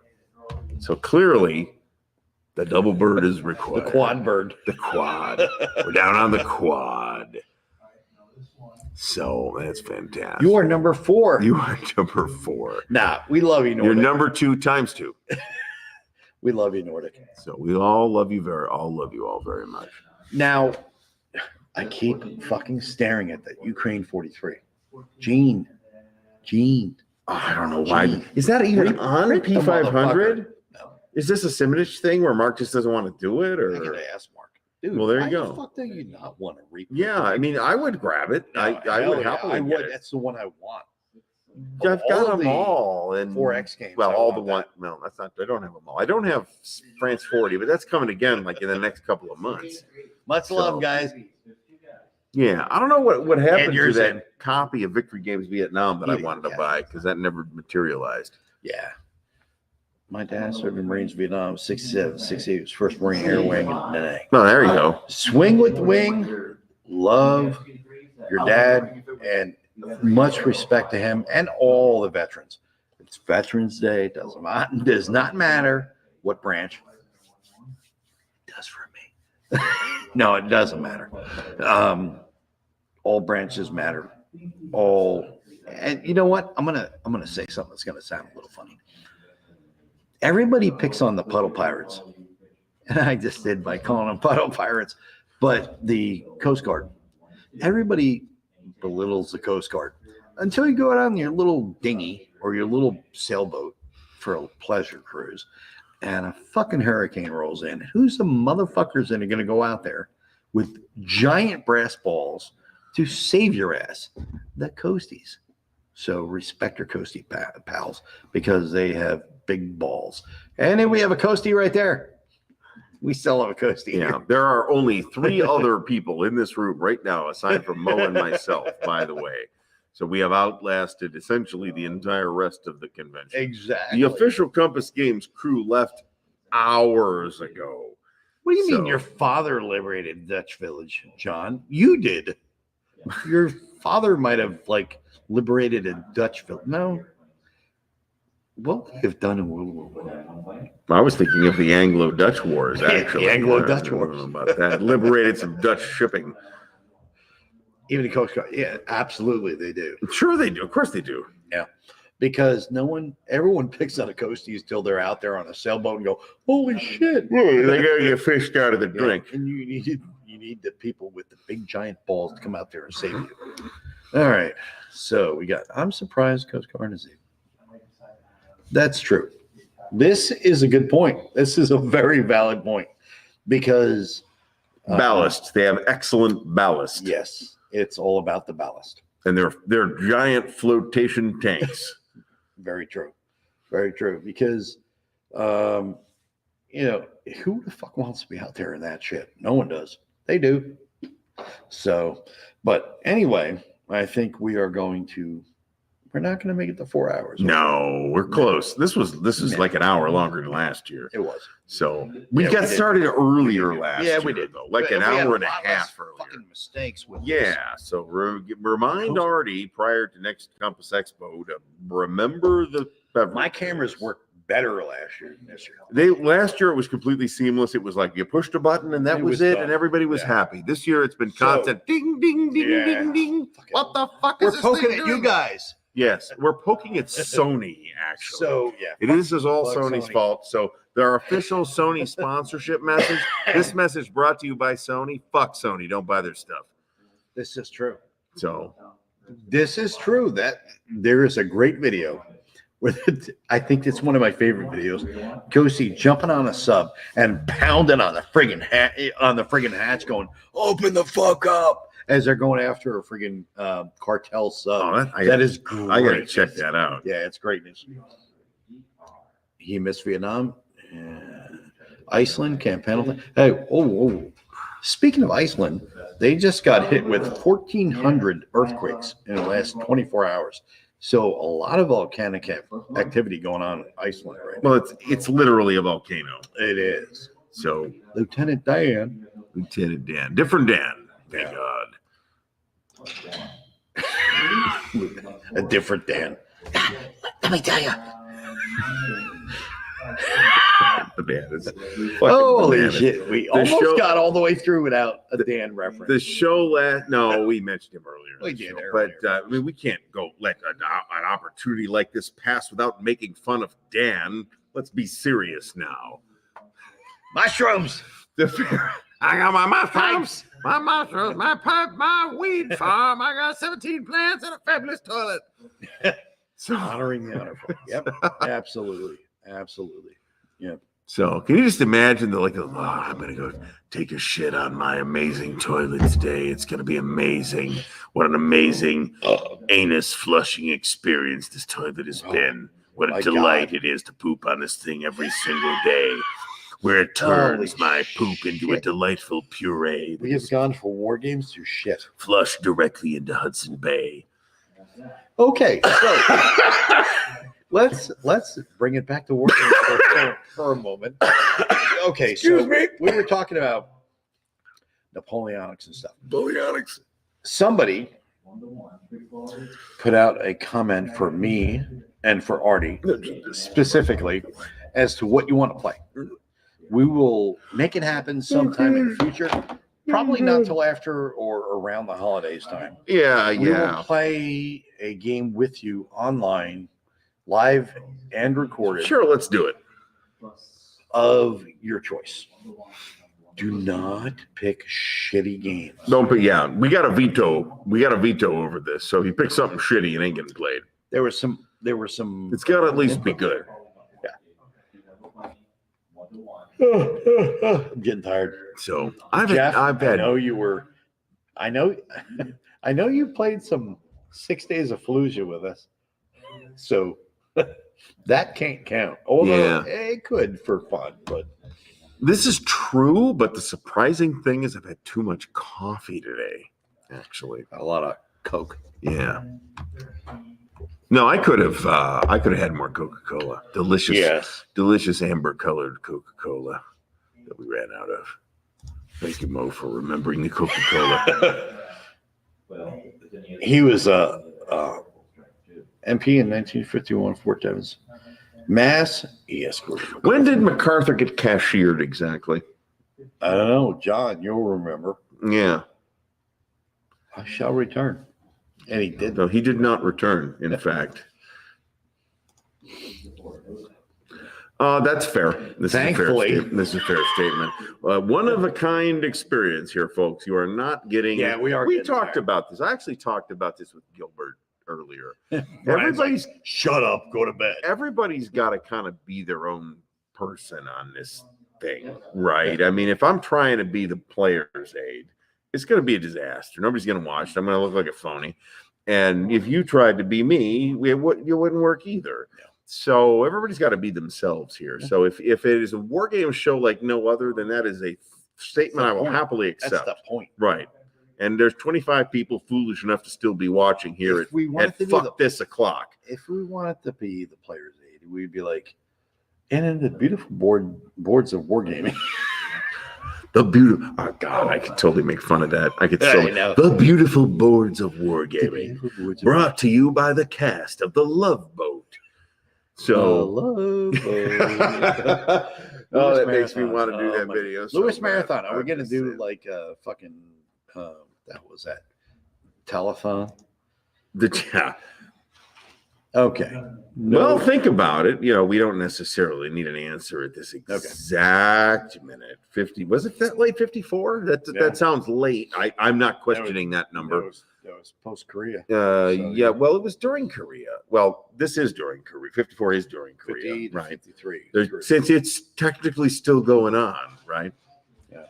So the current thing is that the Koreans are saying that all the photos of the from space of North Korea, where it's all black because they ain't got no electricity. On the other hand, those are all fake because the Earth is flat. So only Americans and North Koreans think the Earth is flat. 2:30 p.m. here. Holy shit! Good for you, Chet Bell. An Aircore scenario. Wish me luck on the Aircore scenario. Yeah, that's You're great. Just starting. That is great. They are substantially less fun than us. I believe we can all come to an agreement on that. Players aid don't vape, they don't drink, they're something. ... IES.